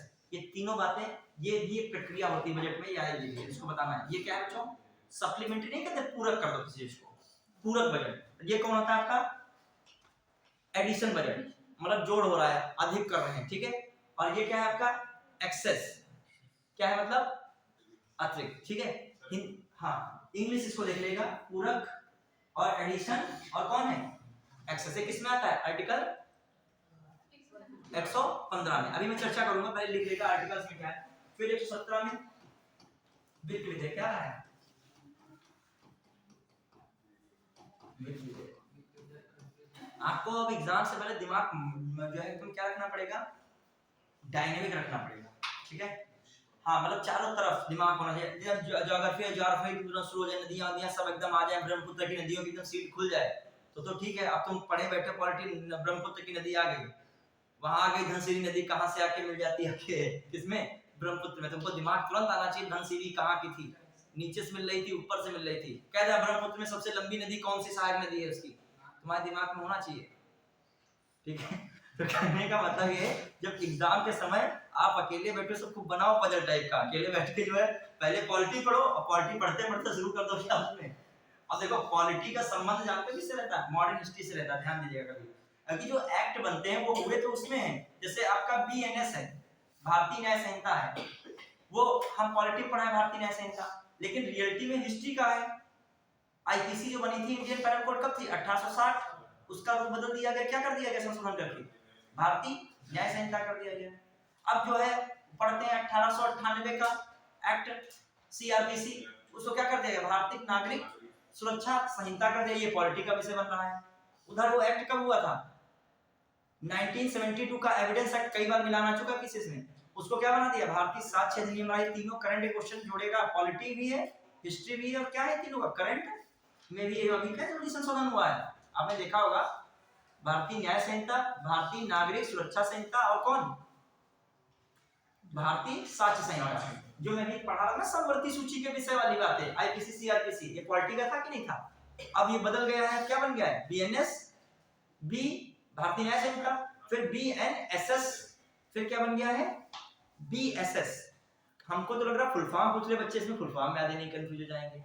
जो पूछ ले बीएनएसएस का फुल फॉर्म क्या है और डायरेक्ट वहां एग्जाम हॉल में आ जाए तो बच्चे इसमें नहीं, धाराएं सारी चेंज हुई, सारी नहीं चेंज हुई हैं, कुछ चेंज हुई हैं, कुछ समाप्त कर दी गई हैं और कुछ वैसे ही हैं, समझ रहे हैं, लेकिन बहुत सारी चेंज हुई हैं, ठीक है। अब वो मर्डर वाला चला, 302 में आईपीसी की धारा मर्डर नहीं चला था, अटेम्प्ट टू मर्डर, हत्या जो है प्रयास नहीं, हत्या ही सीधे 302 हत्या होता था, हत्या का धारा थी 302, उसको किसे बदल दिया गया है? 101 बदल दिया गया है। अब तुम तो लगाए बैठे हो 302 और प्रचलित भी 302, अब चल क्या रहा है? रेप की धारा रखा गई थी 375, 376, उसको किसने बदल दिया है? 63 और 69 में, 69 में। तो ये सब चीजें आपको देखनी पड़ेंगी, सब चीजें बदल रही हैं, सब चीजें बदल गई हैं, वो आप पुराना पढ़े बैठे हो और एग्जाम हॉल में चेक कर लेगा आप कितना पढ़े। चलिए, और ये किसका विषय है? ये पॉलिटी का है और जुड़ा किससे है? करंट से भी जुड़ा है और किससे जुड़ा है? हिस्ट्री का भी जुड़ा है। चलिए आगे आइए। अब देखिए हम लोग क्या कहाँ पे थे, अब उसमें देख रहे हैं हम लोग क्या क्या इंपॉर्टेंट है। देखिए जो आपका एक तो विनियोग विधेयक समझ ही गए होंगे, ठीक है, अनुदानों की मांग भी यहाँ समझ गए होंगे। एक आया था लेखा अनुदान, क्या वर्ड है? लेखा। ये क्वेश्चन आता है इसमें, लेखा अनुदान का क्वेश्चन आता है, इंपॉर्टेंट है लेखा अनुदान। देखिए बच्चों क्या होता है लेखा अनुदान के बारे में थोड़ा देखते हैं, ध्यान दीजिएगा। 1 अप्रैल, ठीक है, 1 अप्रैल से 31 मार्च, 1 अप्रैल से 31 मार्च के बीच क्या रहता है? 1 अप्रैल से 31 मार्च आपका वित्तीय वर्ष रहता है, ठीक है। और वित्तीय वर्ष में आपका बजट होता है पास कब? 1 फरवरी। बजट पास कब होता है? 1 फरवरी को होता है, ठीक है। बजट पास हो गया 1 फरवरी को, और मान लीजिए 2023 में हुआ था, तो 2023 का बजट कितना था? 1 अप्रैल से 31 मार्च। अब क्या कहा गया कि मान लीजिए किसी कारणवश बजट किसमें पास हो रहा है? मई में पास हो रहा है। किसमें पास हो रहा है? मई में।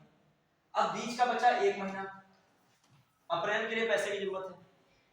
तो क्वेश्चन आता है कि बिना वोट के, बिना प्रस्ताव के पारित किए हुए, ठीक है, बिना वोट डाले और बिना प्रस्ताव पूरी प्रक्रिया से गुजारे हुए धन की आवश्यकता पूर्ति कर दी जाती है बजट के रूप में। वो क्या होता है? उसे कौन कहते हैं? उसे लेखा अनुदान।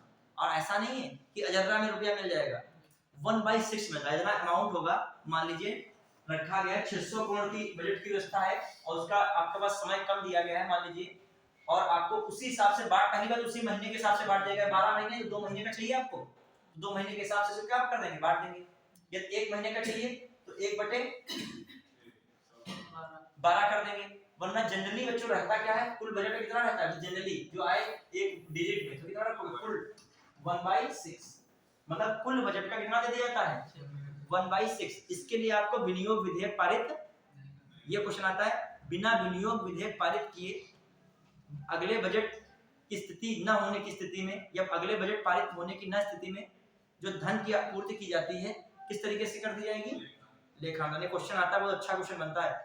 इसमें पैसा तो मिल जाता है लेकिन विनियोग विधेयक पारित नहीं होता है। तो ये याद रखिएगा, कौन विधेयक मैं बता रहा हूँ, ये कौन व्यवस्था कर दी गई है? लेखा अनुदान। वो कब मैंने बताया, मान लीजिए 31 मार्च तक बजट था, तो आपका कब हो रहा है? मई जून में हो रहा है। तो आपका बीच का जो महीना है उसमें आप क्या करोगे? विनियोग विधेयक अभी पारित नहीं हो पाया, उसमें लगेगा टाइम, तो पैसे की व्यवस्था कब कर दी जाएगी? किसके द्वारा की जाती है? लेखा अनुदान। अब आइए एक बजट आता है अंतरिम बजट या इंटरिम बजट कहते हो, क्या कहते हो? देखो ज्यादा सुना होगा, अभी आने वाला है समझो इंटरिम बजट, धमाकेदार आएगा इंटरिम बजट, पहले से बता रहा हूं। इंटरिम बजट, जब भी इंटरिम बजट किसी भी सरकार का आता है धमाकेदार होता है। क्यों? कारण है इसका, जानते ही। अंतरिम बजट आएगा कब? लोकसभा चुनाव से, जब केंद्र में आएगा तो हमेशा लोकसभा चुनाव से पहले आएगा। ये नहीं होगा चुनाव जनवरी में हो जाए, अंतरिम बजट कब आए? फरवरी में। चुनाव जनवरी में हो ही नहीं कभी सकता है। जब तक अंतरिम बजट नहीं आएगा तब तक चुनाव। अभी इसी जो अंतरिम बजट में ही बड़ी बड़ी घोषणाएं की जाएंगी, और वो बजट पूरे वर्ष का नहीं बनाया जाएगा 31 मार्च के लिए। बजट कुछ समय के लिए बनाया जाता है। उसमें बजट क्या करते हैं? पूरा वर्ष नहीं करते हैं अकाउंट, उसमें कुछ समय के लिए करते हैं। उसी में जितना भी पाते हैं उसमें क्या कर देंगे? अब सरकार बनने के बाद फिर एक जो बजट आएगा वो क्या होगा? वो पूर्ण बजट होगा। अंतरिम बजट होता है पूरे वर्ष का नहीं। और ये चुनावी वर्ष के पूरे वर्ष का क्यों बनाया जाए? अभी अभी जो लोकसभा क्या होगा? चुनाव होगा। सरकार बनती है या बिगड़ती है वो तो बात की बात है, चुनाव के बाद क्लियर होगा। आप कहते हैं सरकार बनेगी, वो कहते हैं, लेकिन लिखा पढ़ी तो यही कहती है कि चुनाव होगा, जनता जिसे मैंडेट ज्यादा करेगी उसी क्या बनेगी? सरकार बनेगी। तो इसीलिए वो बजट क्या होता है? धुआंधार आता है कि उसमें पूरी तरीके से क्या है जो है पूरी तरीके से कह सकते हो जनता की जो है, मतलब जनता के ओरिएंटेड ही बजट पूरा बनेगा। और खासकर जो मिडिल या नीचे तबके की जनता, उसके लिए खासकर विशेष ध्यान दिया जाएगा। कौन सी भी योजनाएं इसमें मिल जाए, कौन से जो है अनाज की योजना मिल जाए, कौन से भी सिलेंडर की योजना मिल जाए, ये सब किसमें आने की संभावना रहेगी? वो अभी आना है, 1 फरवरी आने वाला है, तो आप उस बजट को ही पढ़िएगा। अभी जो टीसीएस में समीक्षा दिखाई तो उम्मीद नहीं बनेगी इतनी जल्दी पेपर अपडेट कर पाए, लेकिन मार्च में क्या होना है? टीसीएस 17 मार्च को, उसमें कौन बजट पूछा जाएगा? अंतरिम बजट के चांसेस होंगे पूछे जाने के, ठीक है। हाँ चलिए, तो अब आइए, अंतरिम बजट हो गया। और ये कब आता है? चुनाव से पहले आता है। ये चुनाव से पहले चुनावी वर्ष।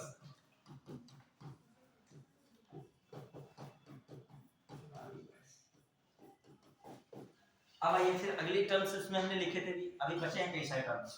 एक मैंने लिखा था क्या, सप्लीमेंट्री। क्या लिखा था? लिखा था सप्लीमेंट्री। क्या आकस्मिक वो निधि वाला भी?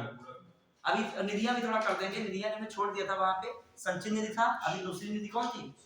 लोक लेखा निधि थी। और तीसरी निधि कौन थी?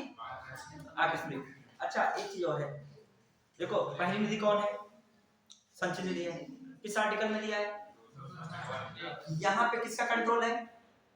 संसद का। क्यों क्यों कंट्रोल है संसद का? क्योंकि यहाँ से धन निकालना होगा तो विनियोग विधेयक क्या कराना पड़ेगा? संसद से पारित करना पड़ेगा, इसलिए संसद का कंट्रोल हो गया। फिर आइए अगला जो है लोक लेखा निधि। ठीक है, अब इसमें क्या मैटर है? इस पे किसका नियंत्रण है? फाइनली फाइनेंशियल जो सेक्रेटरी होता है, वित्त सचिव, फाइनेंस सेक्रेटरी जिसे कहते हैं फाइनेंस सेक्रेटरी, वित्त सचिव का नियंत्रण किसका होता है? इस पे ये भी रखेगा वित्त सचिव का नियंत्रण। इसमें कोई पास नहीं कराना पड़ेगा, इसमें वित्त सचिव ही कंट्रोल में सब होगा। फिर आइए वित्त सचिव का नियंत्रण। अगली मैंने कौन सी निधि बताई थी? आकस्मिक निधि। बच्चों इसमें क्या है? इसमें सर्वे सर्वा राष्ट्रपति है। कौन है? राष्ट्रपति। इस पे किसका नियंत्रण है? राष्ट्रपति का। कम से कम कितना अमाउंट रहना चाहिए आकस्मिक निधि में? लगभग जैसे मान लीजिए एवरेज कोई बढ़ता घटता रहता है तो है कि कितना ज्यादा भी हो सकता है, कम भी हो सकता है, लेकिन कम से कम 500 करोड़ रुपया तो संचित निधि में होना चाहिए। कितना संचित निधि? आकस्मिक निधि में। किसमें? आकस्मिक। वो है कंसोलिडेटेड फंड ऑफ इंडिया, ये है आपका पब्लिक अकाउंट जो है पब्लिक अकाउंट फंड, और वो कौन आपका है? Contingency fund of India. तीनों याद रखोगे, आर्टिकल भी 266, 66(1), 66(2) और वो कौन है? 67। ठीक है 267। थोड़ा ये भी याद रखेगा, भले वो टॉपिक डायरेक्ट ना मैच कर रहा हो लेकिन जुड़ा किससे है? बजट से जुड़ा है। अब ये तीन वो चीजें मैंने बताई थी, कौन कौन बताइए फटाक से। कौन था? सप्लीमेंट्री वाले बात आ रही थी।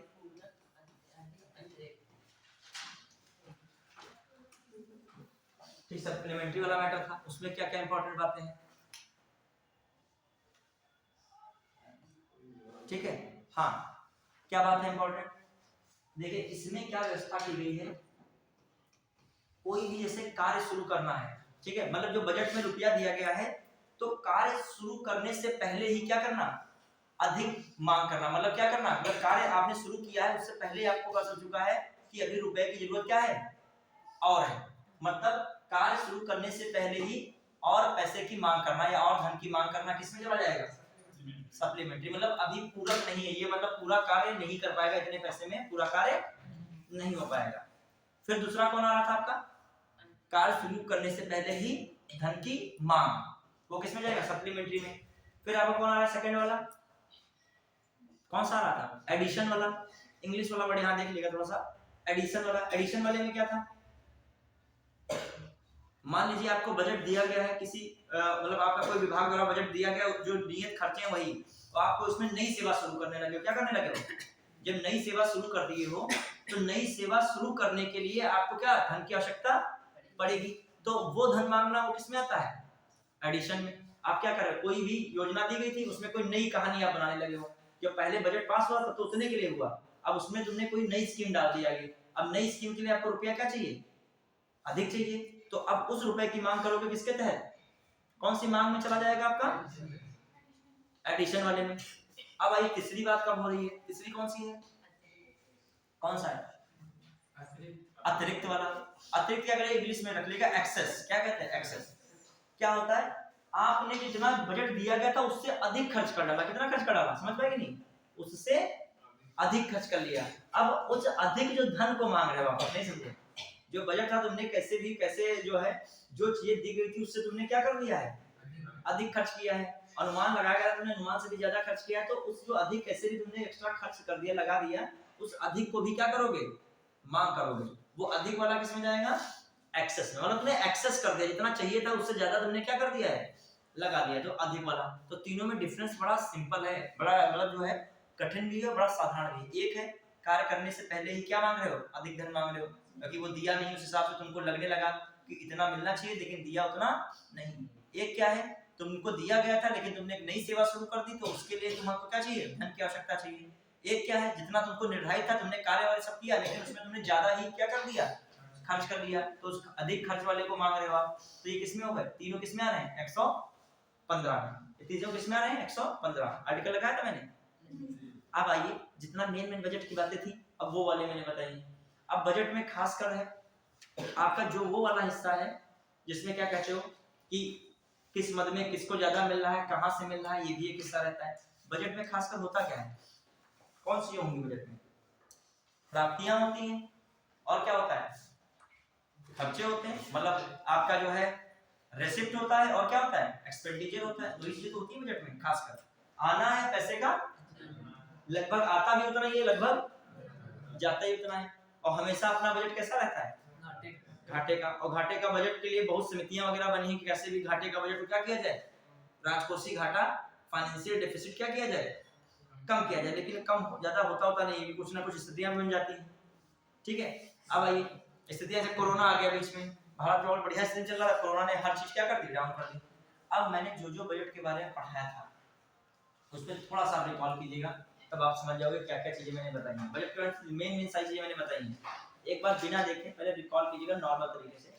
जो मेन क्वेश्चन आ जाए तो आप कम से कम उसको कर ही डालो। मतलब टर्म जो आए हैं, टर्म जो है ये कह सकते हो टर्मोलॉजी, जो मेन वर्ड्स की आई है उसको कम से कम क्या पढ़ डालो, पूछ ले, नहीं शब्द से शब्द बना पाओ लेकिन इतना जानते हो लेखानुदान आ गया है तो आप बता तो दोगे। इसके लिए जो है धन की आवश्यकता पड़ने पर बिना वोट के इसमें क्या मिल जाता है, धन मिल जाता है, इतना जानते हो कि लेखानुदान, ये जानते हो किस आर्टिकल में लेखानुदान है, किस आर्टिकल में है, 100 अभी से बोल ले लेखानुदान। हाँ, अब एक चीज और देखिएगा, एक चीज ध्यान दीजिएगा। पहले तो बेसिक आपको दो तरीके से, एक कॉन्स्टिट्यूशनल पढ़ना है कि आर्टिकल्स आपको दिमाग में रहने, एक क्या पढ़ना है, कॉन्सेप्ट, उसके अंदर की बातें कोई चीज आए तो हम क्या कर ले जाएं, सॉल्व कर ले जाएं। अब देखो इसका जो है कौन सा पार्ट है बजट का, थोड़ा बेसिक वाली चीज बताता हूं। पार्ट हमने कौन सा पढ़ाया था,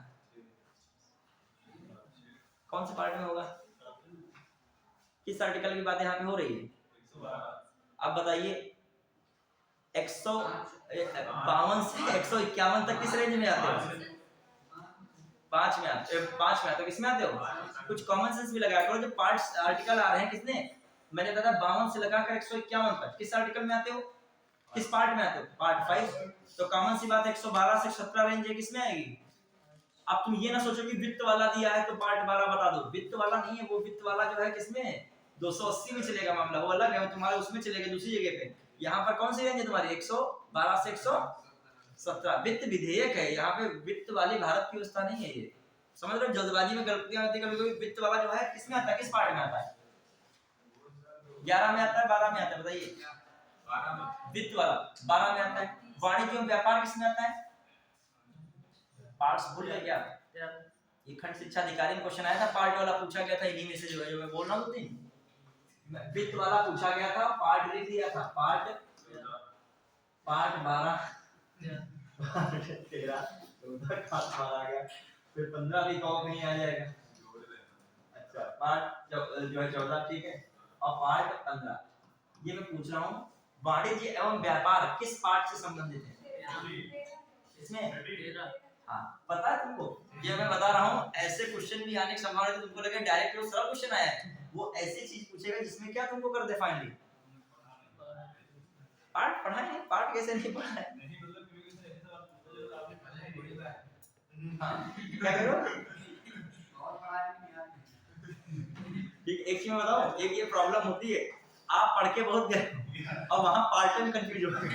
उसने जब पूछ लिया जो है विशेष राज्यों के लिए विशेष उपबंध है, अब बहुत पढ़ने लड़का तेज है, उसमें जल्दबाजी में 21 या क्या लगा दिया, 19 लगा दिया। विशेष उपबंध राज्यों किसमें है, अब हम क्या पढ़ा है दोनों थोड़ा तो बोलते बच्चे, नहीं मैं पार्ट पूछ रहा हूँ, ये अब बताओ ये पार्ट्स मुझे पढ़ो, ही प्रीवियस ईयर देखना उठा के, ये पार्ट का क्वेश्चन आया अक्सर है, समझ रहे हो, इसमें 21 में है। और जब जम्मू कश्मीर की भी बात चली है, आर्टिकल 370 किस पार्ट में है, लोगों को क्या बताया, ठीक है। अब आ जाए, थोड़ा सा सुन लीजिए, लोग जल्दबाजी कर रहे हो, रिलैक्स पहले हो। पहली बात देखो, मैं पढ़ा रहा हूँ, देखो एक चीज मैंने उठाई यहाँ से, केवल इतना मैंने लिख दिया और पार्ट शुरू हो गया, ठीक है। और इसको तुम कायदे से तुरंत बता देते रिलैक्स होके तो कुछ होता ही नहीं। लेकिन इसी माध्यम से तुम्हारा एक टॉपिक क्या हो जाता है, रिवीजन। पता क्लास पढ़ने से फायदा क्या है, मान लीजिए एकदम मैंने लिख दिया है पार्ट, अब तुम नहीं बता पाए, कंफ्यूज हो गए, अब तुम्हारे मन में आ गया कि इसका मतलब हमको ये भी देखना अंदर से है। ये चीजें होती एकदम एग्जाम हॉल में आएगा। तो पार्ट ऐसे लिख के आ जाए, पार्ट लिख के आ गया, पार्ट 8, पार्ट 9, पार्ट 11, पार्ट 12 ऐसे लिख के आया। उसके सामने विषय वस्तु लिख दी। क्या लिख दी? विषय वस्तु लिख दी। अब तुम्हारे दिमाग में एकदम से वहां एकदम होना चाहिए क्लिक कि जिसको पार्ट कितने तक पता होंगे, पार्ट 1 से लगाकर पार्ट 22 तक बिल्कुल कंफर्म होगा, वो बताएगा। और ये संविधान का प्रारंभ किस आर्टिकल से होता है?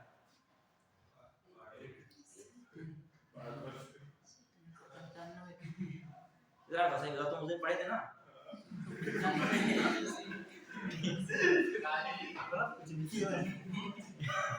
और कौन आया था? तुम लोग आए थे? हाँ लिखे लिखे होंगे आपके पे कि नहीं लिखे हो?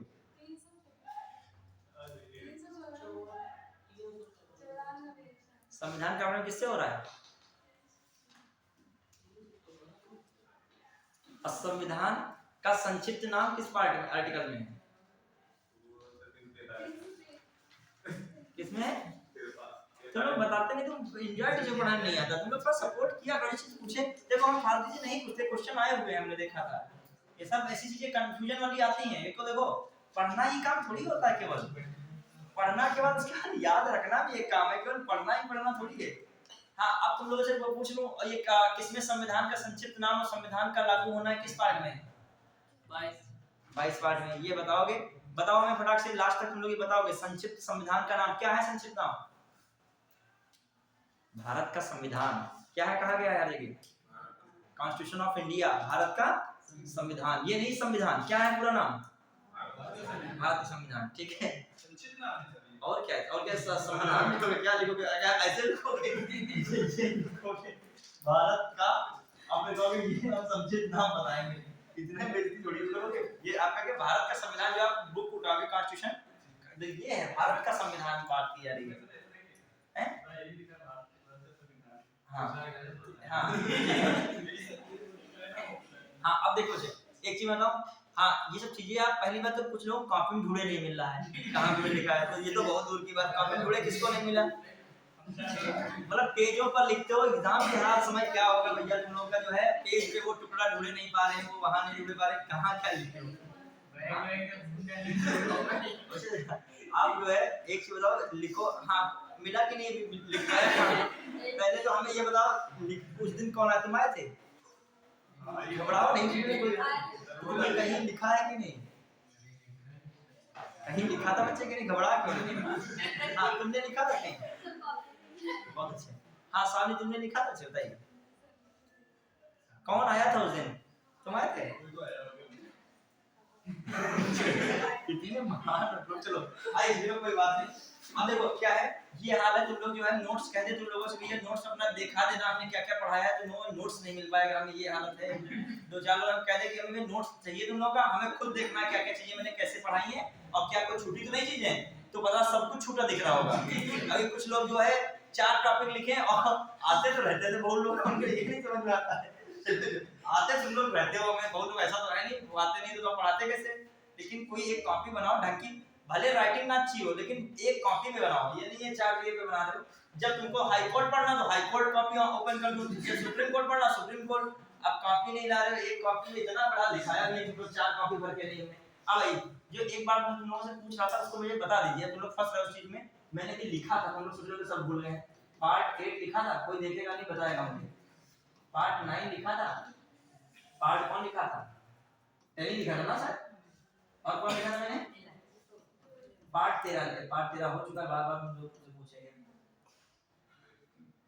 पार्ट जो है 12 लिखे थे, पार्ट 11 लिखे थे। कौन लिख रहे हैं? 11 सब लाइन से लिखिए। अब मुझे बता दे, जिससे मैं पूछता चलूंगा मुझे बता दे पार्ट कितने थे पूरे पार्ट? पार्ट 1 से लगाकर पार्ट 22 तक थे पार्ट 22 तक। तो मुझे बता दीजिए पार्ट 8 में क्या बचा, बताइए पार्ट 8 में क्या बचा, बताइए इसकी और क्या बचा? पार्ट 8 में बताइए, आप बताइए कोई बात नहीं, हाँ जो है फर्स्ट क्लास वाले बताएं तो फिर जो कभी पढ़े। पार्ट 8 में क्या है बच्चों बताइए, पार्ट 8 में क्या है बताओ, तुम लोग बताओ। ये नहीं पता रहा केंद्र शासित राज्य वाला सीन किसमें है बच्चों? अभी मैंने पढ़ाया था उस दिन, केंद्र शासित 239 से 242 तक, भूल गए? 241 तक खासकर था, ठीक है, याद कीजिए। उसके बाद 243 से क्या शुरू हो जाता है आपका, जो आपका 243 के ओ तक कौन चलता है? पंचायती राज स्थापना। 243 से किसमें कदम रख लोगे? स्थानीय निकाय में। तो कॉमन सी में 239 से 41, 239 से लगाकर 41 42 तक कौन है? यूटी है। तो इसमें किसका मिलान करते हैं बताओ? इतना है मतलब तुम लोगों को भरोसे ही मतलब कुछ नहीं रहने वाला, ये पूछना नहीं बता पा रहे, इतना टाइम लगा रहे इसमें। हां अब बच्चे बताइए फटाक से। हां ये तो पंचायती राज व्यवस्था में महाराष्ट्र हासिल तुम लोग की होगी, ठीक है, पंचायती राज ये इंपॉर्टेंट है, ठीक है, ऐसा नहीं जो सरल लग रहा हो, है इंपॉर्टेंट भी। अब यहां पे मैं बना दूं 9 का बी बना दूं, पार्ट 9 का बी। एक सेकंड थोड़ा सा रिवाइज कीजिए 9 का बी जल्दी बताइए मुझे। सरकारी हां अब बहुत देर लिख दे थोड़ा सा, फिर तुम लोग पूरा फॉर्म में आए तो तुम्हारी बुद्धि खुल जाएगी एकदम। हां 10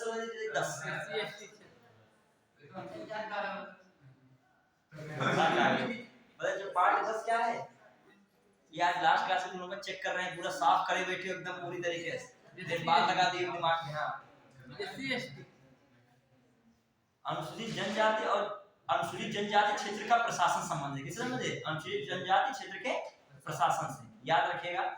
हाँ इसमें आर्टिकल एक आता है 244, इसका याद रखिएगा कौन सा है?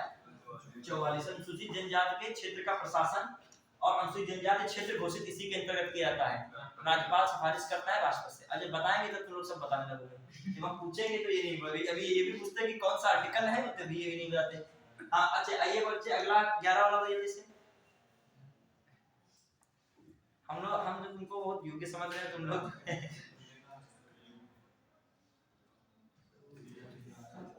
अब एक क्वेश्चन पार्ट पे आएगा, अंदर से स्वीकार करना आता है कि नहीं आता, मैं झूठ नहीं बोल रहा हूं। आप देखिएगा प्रीवियस ईयर क्वेश्चन उठा के, पार्ट्स पे आता है, आप देखिए क्वेश्चन उठा के 23 का देखिए, 22 का देखिए। 22 को देख लीजिए, सही में याद है मुझे, अभी पार्ट वार्ट में पूछा गया था, समीक्षा अधिकारी में पूछा गया है आपका। उसमें जो है कौन पेपर आया था?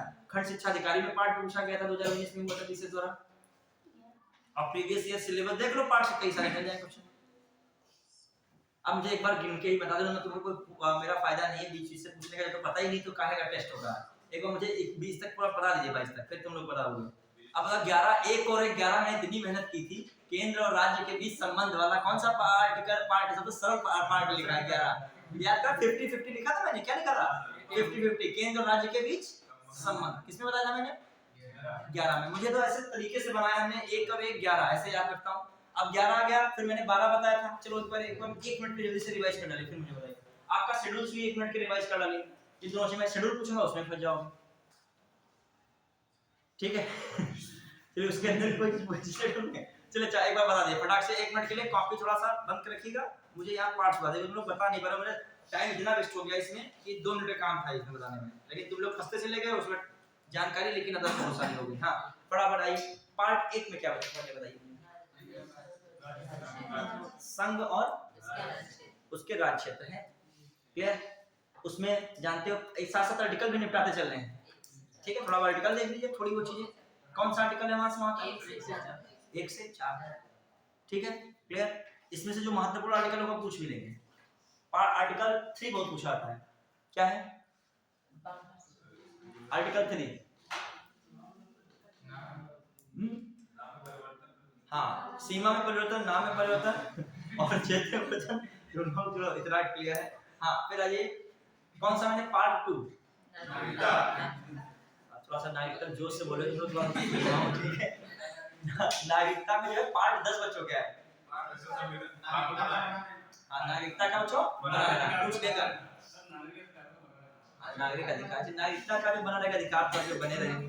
हाँ बच्चे बताइए, जो है कहां से कहां के? पाकिस्तान से भारत आए लोगों की बात नागरिकता के संबंध में अधिकार की बात किस आर्टिकल में की गई? पार्ट 6 बच्चों याद रखेगा, पार्ट 6। तुम लोग हर चीज में आर्टिकल 6 का ये तुम लोग आर्टिकल 6 देखे बच्चों को।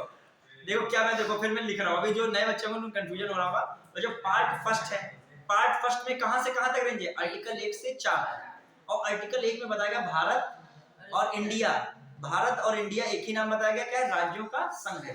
फिर उसी में आर्टिकल 3 बहुत पूछा आता है, कोई भी राज्य होगा उसका नाम परिवर्तित किया सकता है, उसके क्षेत्र की सीमा में परिवर्तन किया सकता है, ठीक है। ये सब किससे संभव है? आर्टिकल 3 के तहत संभव। उत्तर प्रदेश का नाम मान लीजिए संयुक्त प्रांत फिर कर दिया जाए तो किसके द्वारा हो जाएगा? आर्टिकल 3। और ये किसके द्वारा किया जाएगा? संसद में साधारण सर को हम लास्ट जो आज की क्लास में सर को समझा के देते हैं। अच्छा, आर्टिकल 4 क्या कहता है बच्चे बताइए फटाक से। आर्टिकल 4 क्या कहता है?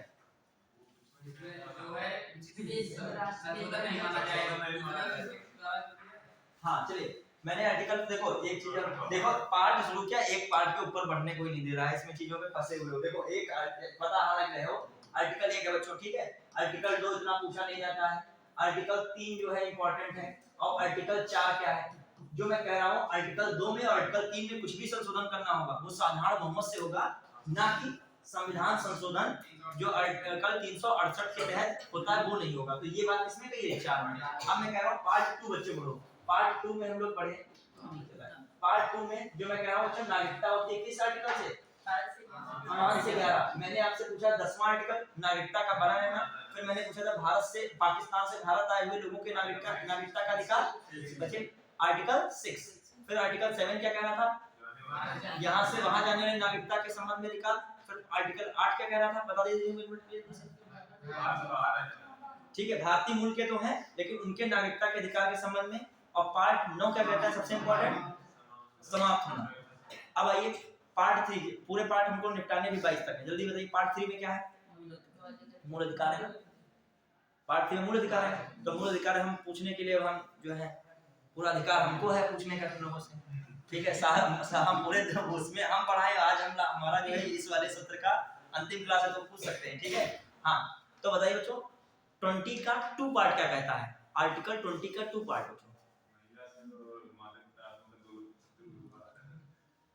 आर्टिकल 20 पहले जाओ तभी तो 2 बताओगे अंदर की बातें बच्चे। आर्टिकल 20 का 2 पार्ट, 22 नहीं बोल रहा हूँ, आर्टिकल 20 का 2 पार्ट पूछ रहा हूँ।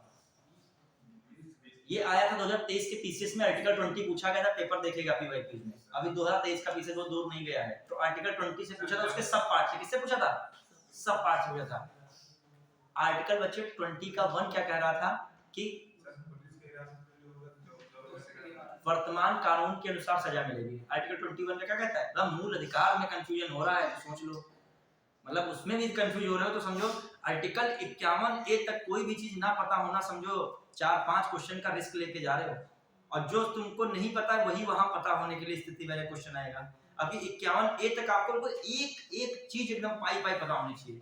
यहाँ तक पता होना चाहिए नवा जो है मौलिक कर्तव्य क्या है, यहाँ तक पता तीसरा मौलिक कर्तव्य क्या है, यहाँ तक पता होना चाहिए कि कौन से आर्टिकल में कौन सब पार्ट है। पीएचडी ना की हो, जानकारी ही हो। आपको चाहिए इस समय नंबर, क्या चाहिए? नंबर देता है आपको जानकारी।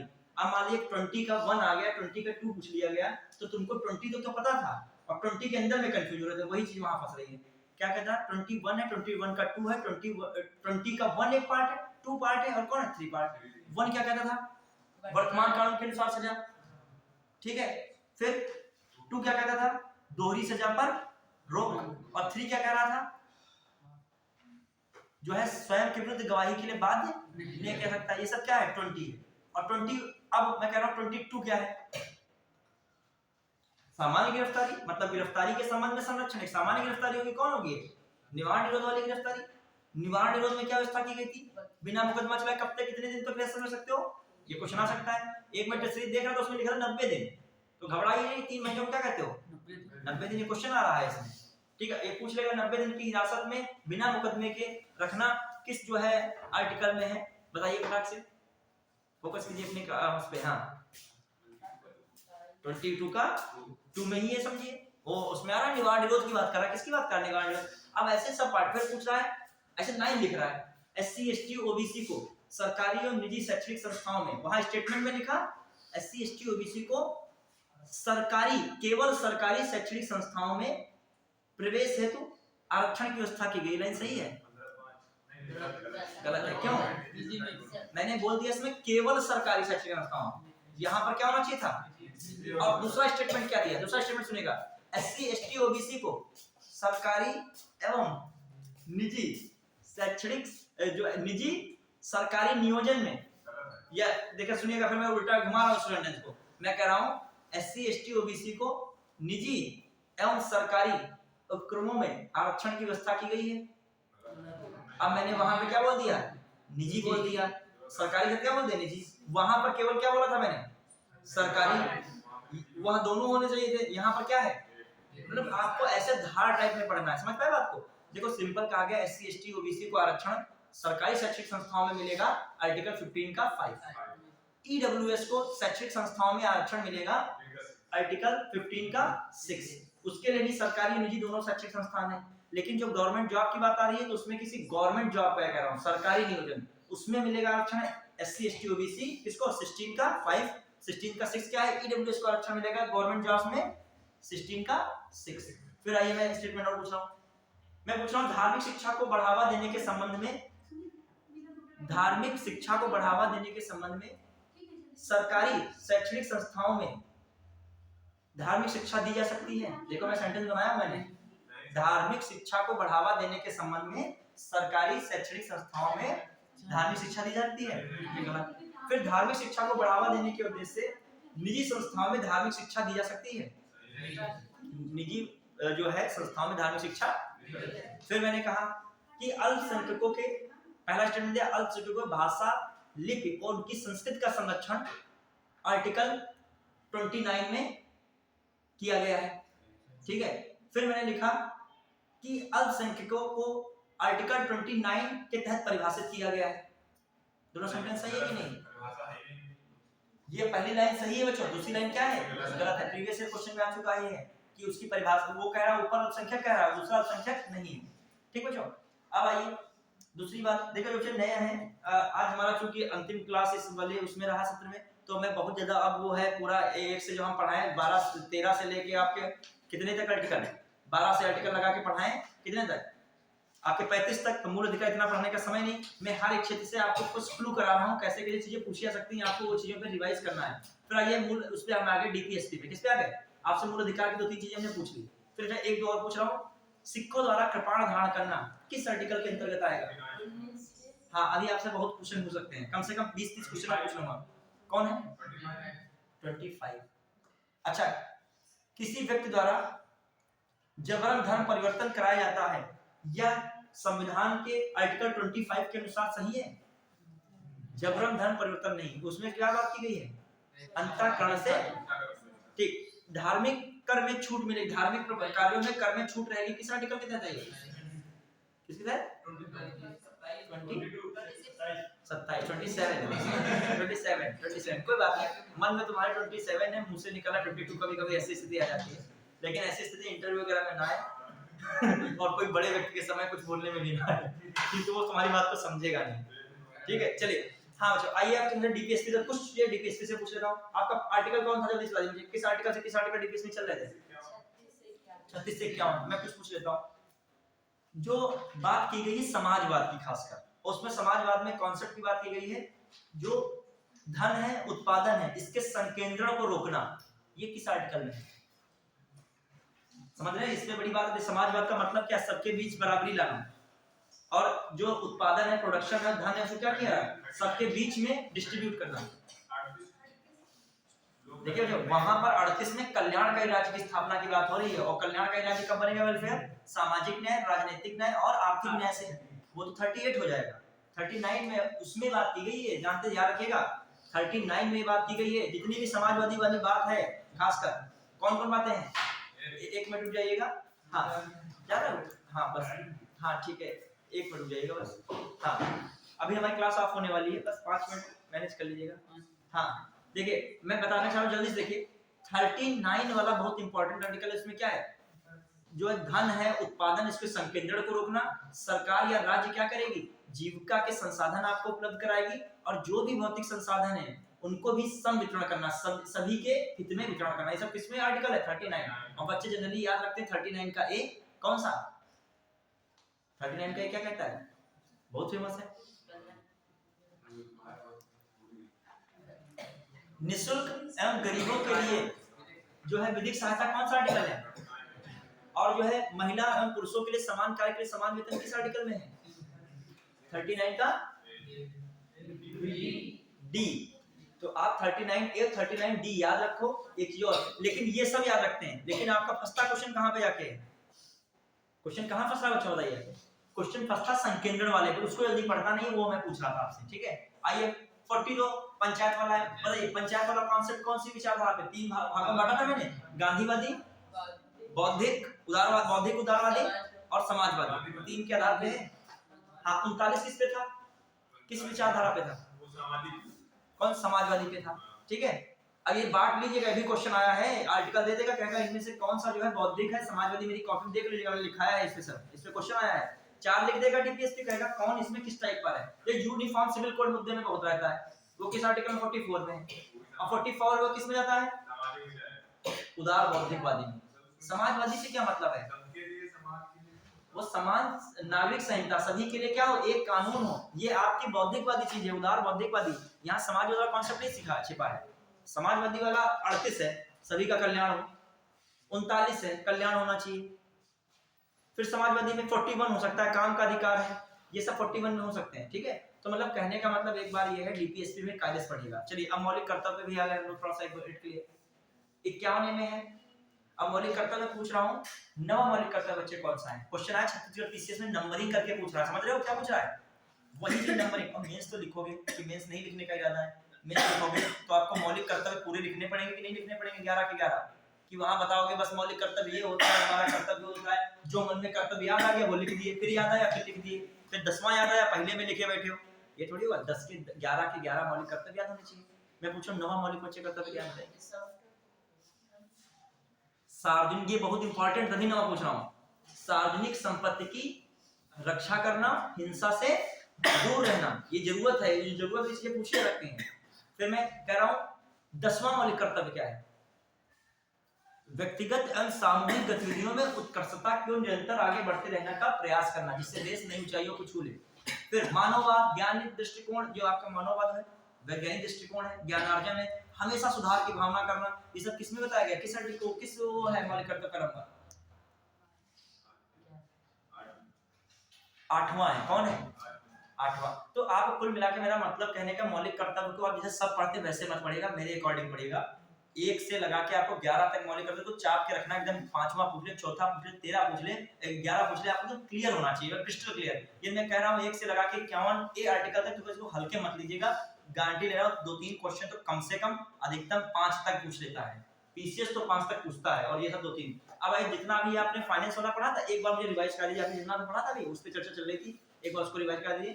मतलब ये जो आज के लिए मैं इतना कह रहा हूँ कि आपको 1 से 51 तक आर्टिकल केंद्र सरकार का आदेश पढ़ना है, राज्य सरकार का आदेश पढ़ना है, संसद का आदेश पढ़ना है, राष्ट्रपति तो बिल्कुल घोर के पी जाना है, उपराष्ट्रपति बहुत का आदेश पढ़ना है, और न्यायपालिका का एक क्वेश्चन हमेशा आता है, तो न्यायपालिका सुप्रीम कोर्ट कम से कम एक आता है, अधिकतम ज्यादा सकते हैं, हाई कोर्ट सुप्रीम कोर्ट ज्यादा पढ़ना है। ज्यादा माथापच्ची किसमें नहीं करना है, जिला न्यायालय में नहीं करना है, और प्रयास कीजिए ज्यादा माथापच्ची किसी भी टॉपिक मत कीजिए, आप पढ़ के बस क्या कर दीजिए, निकल जाइए। इस समय इतने सब्जेक्ट हैं, इतने टॉपिक हैं, मतलब पढ़ के क्या कर दिए, फाइनल करते जाइए। मतलब इन्वायरमेंट है, फाइनल करते जाइए, पॉलिटी है, फाइनल करते जाइए। मतलब जो आप, मतलब इस समय विद्वान मत बनोगे, इसमें नंबर्स का गेम चल रहा है ना। अब इसमें जितना लड़का मेंस भी लिख रहा है, वो भी इसमें प्रीलिम्स का पढ़ रहा है। प्रीलिम्स का मतलब वो इतनी चीज रिवाइज करनी है, कंफ्यूज ना हो जाए, 43 में क्या था, 42 में क्या, सबके लिए वही स्थिति है, तुम्हारे लिए थोड़ी है, सबके लिए वही होता है, कंफ्यूजन सबको होता है, रिवाइज करके अच्छे से आता है। अब ये फटाक से एक बार मुझे फाइनेंस वाला बता दीजिए, फिर इसी का क्लास खत्म करें। जो मैंने पढ़ाया था, आते थे बजट पढ़ाया था, बजट कहीं उल्लेख है क्या भारतीय संविधान में? नहीं है। बजट फ्रेंच भाषा का शब्द है, चमड़े का थैला है, लेकिन अब बजट जो चमड़े का थैला से भी नहीं आता है, कपड़े से लाल रंग के आता है। अब आने वाले समय में आपका डिजिटल बजट आएगा, क्या आएगा, स्क्रीन पर आएगा, ठीक है। फिर आ जाइए, कौन सी समिति ने अलग किया था रेल बजट और इसको अलग को? अकबर समिति कब बनी थी? 21 में। कब फाइनल आई थी? ठीक है, हाँ 2017 तक रहा था। दोनों बजट एक साथ जो अलग अलग आए, संयुक्त बजट 2017 से हो गया। फिर मैंने कहा था पहली बार भारतीयों को मौका मिला 1892 के अधिनियम द्वारा, लेकिन वोट का अधिकार नहीं था। सबसे पहला बजट किसने प्रस्तुत किया? जेम्स विल्सन ने। वायसराय कौन थे? फिर आ जाइए, फटाफट हम आ रहे थे, ये तो बेसिक बातें मैंने बताई थी। फिर खटाक से हम आ गए थे स्वतंत्र भारत के सबसे पहले वित्त मंत्री कौन बने? षणमुखम शेट्टी बने थे। फिर आइए फटाक से हम लोगों ने कहां पे देखा पहले भारत, अच्छा ये भी बताइए, पहली महिला वित्त मंत्री पूर्ण रूप से कौन बनी? निर्मला सीतारमण ने। फिर मैंने आर्टिकल्स की चर्चा की थी, थोड़ा आर्टिकल बात, 12 से 112 से 117 तक कौन है? बजट है बच्चों। बजट में मेन क्या होता है? डिमांड होती है आपकी, प्राप्तियां होती हैं और क्या होता है? व्यय होता है। इन्हीं सबसे क्या बनता है? बजट। बजट जब बनता है तो पिछले वर्ष का भी दिखाता है। किसका दिखाता है? पिछले वर्ष का रिवाइज होता है, फिर आगे का बनाया जाता है, मतलब पिछले वर्ष से रिवाइज करके ही आगे का बनता है। अब आइए फिर मुझे बताइए कौन से किस आर्टिकल क्या क्या 112 में क्या था आपका? फटाक से बताइए।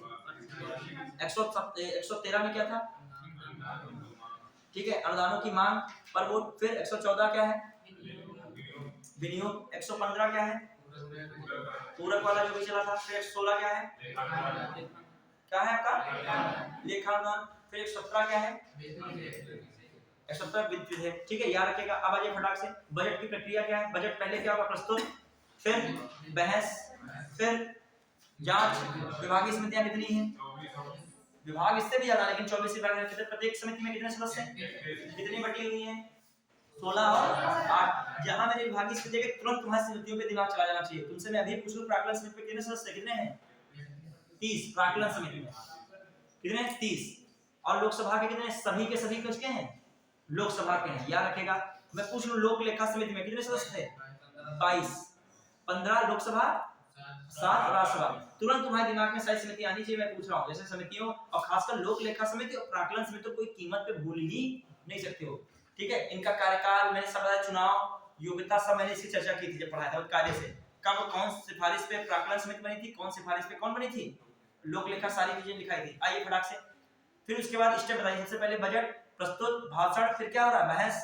बहस के बाद विभागीय समितियां जांच कर रही हैं, फिर क्या होगा? अनुदानों की मांग पर चर्चा होगी। 3 प्रकार के कट होते हैं। एक इकोनॉमिक वाला कट, आर्थिक कटौती, ठीक, कुछ मात्रा काटी जाएगी पैसे की। फिर सांकेतिक 100 रुपया और फिर नीतिगत 1 रुपया कटौती। ठीक है, फिर आइए ये कटौती भी हो गया। फिर इसके बाद फर्स्ट स्टेप क्या था जल्दी बताइए? स्टेप कटौती वृद्धि के बाद भारत की संचित निधि से धन निकालने के लिए कौन विधेयक आएगा? विनियोग विधेयक, फिर वित्त विधेयक। तो इस प्रकार का पूरा बजट का सिस्टम था। और बताइए, मैंने बताया था एक कार्य करने से पहले ही धन की अधिक मांग करना कौन में आएगा? सप्लीमेंट्री, वो मांग हो जाएगी, ग्रांट हो जाएगी। फिर कोई नई सेवा शुरू कर देना, उसके बीच में कौन सी मांग हो जाएगी? एडिशन वाली। और फिर तुमने कुछ जो दिया गया था उससे ज्यादा कर डाला तो कौन आ जाएगा? एक्सेस। तो ये भी तीनों की चीज याद रखना है। फिर लेखानुदान की बात मैंने बताई कब आता है? यदि वो समय आपके पास पैसा नहीं है तो 1/6 उस धन को आवंटित कर दिया जाएगा, लेकिन किसके? वोट के बिना और कोई इस प्रकार की बहस और चर्चा के बिना कर दिया जाएगा। किसमें आता है? लेखा अनुदान। फिर अंतरिम बजट कब आता है? लोकसभा चुनाव के समय। तो हाँ, तो ये सब मैंने चर्चाएं की हैं। आपका बहुत कुछ यहाँ पे रहे होंगे, लास्ट में जो है सब चीजें रही होंगी। ठीक है, एक कार्य करना है, जिस बच्चे के पास नोट्स नहीं हो तो कोई दिक्कत नहीं, नोट्स की पीडीएफ वगैरह भी डाली गई है। और जिस बच्चे का अच्छे नोट्स लिखे हो तो अपना पीडीएफ बना के मुझे भेज भी सकता है। बहुत अच्छा किसी बच्चे का नोट्स लिखा हो, 100% लिखा हो, एक एक चीज मेरी लिखी हो, तो मुझे पीडीएफ बना के भेज दीजिएगा। तो जो उसका यूज हो जाएगा अदर बच्चे के लिए, जो मान लो जो नहीं आया है इसमें, उसके लिए फायदा हो जाएगा। ठीक है, वरना मैंने तो अपना नोट्स वाला डाला ही है। ठीक है इसमें, ठीक है, आज के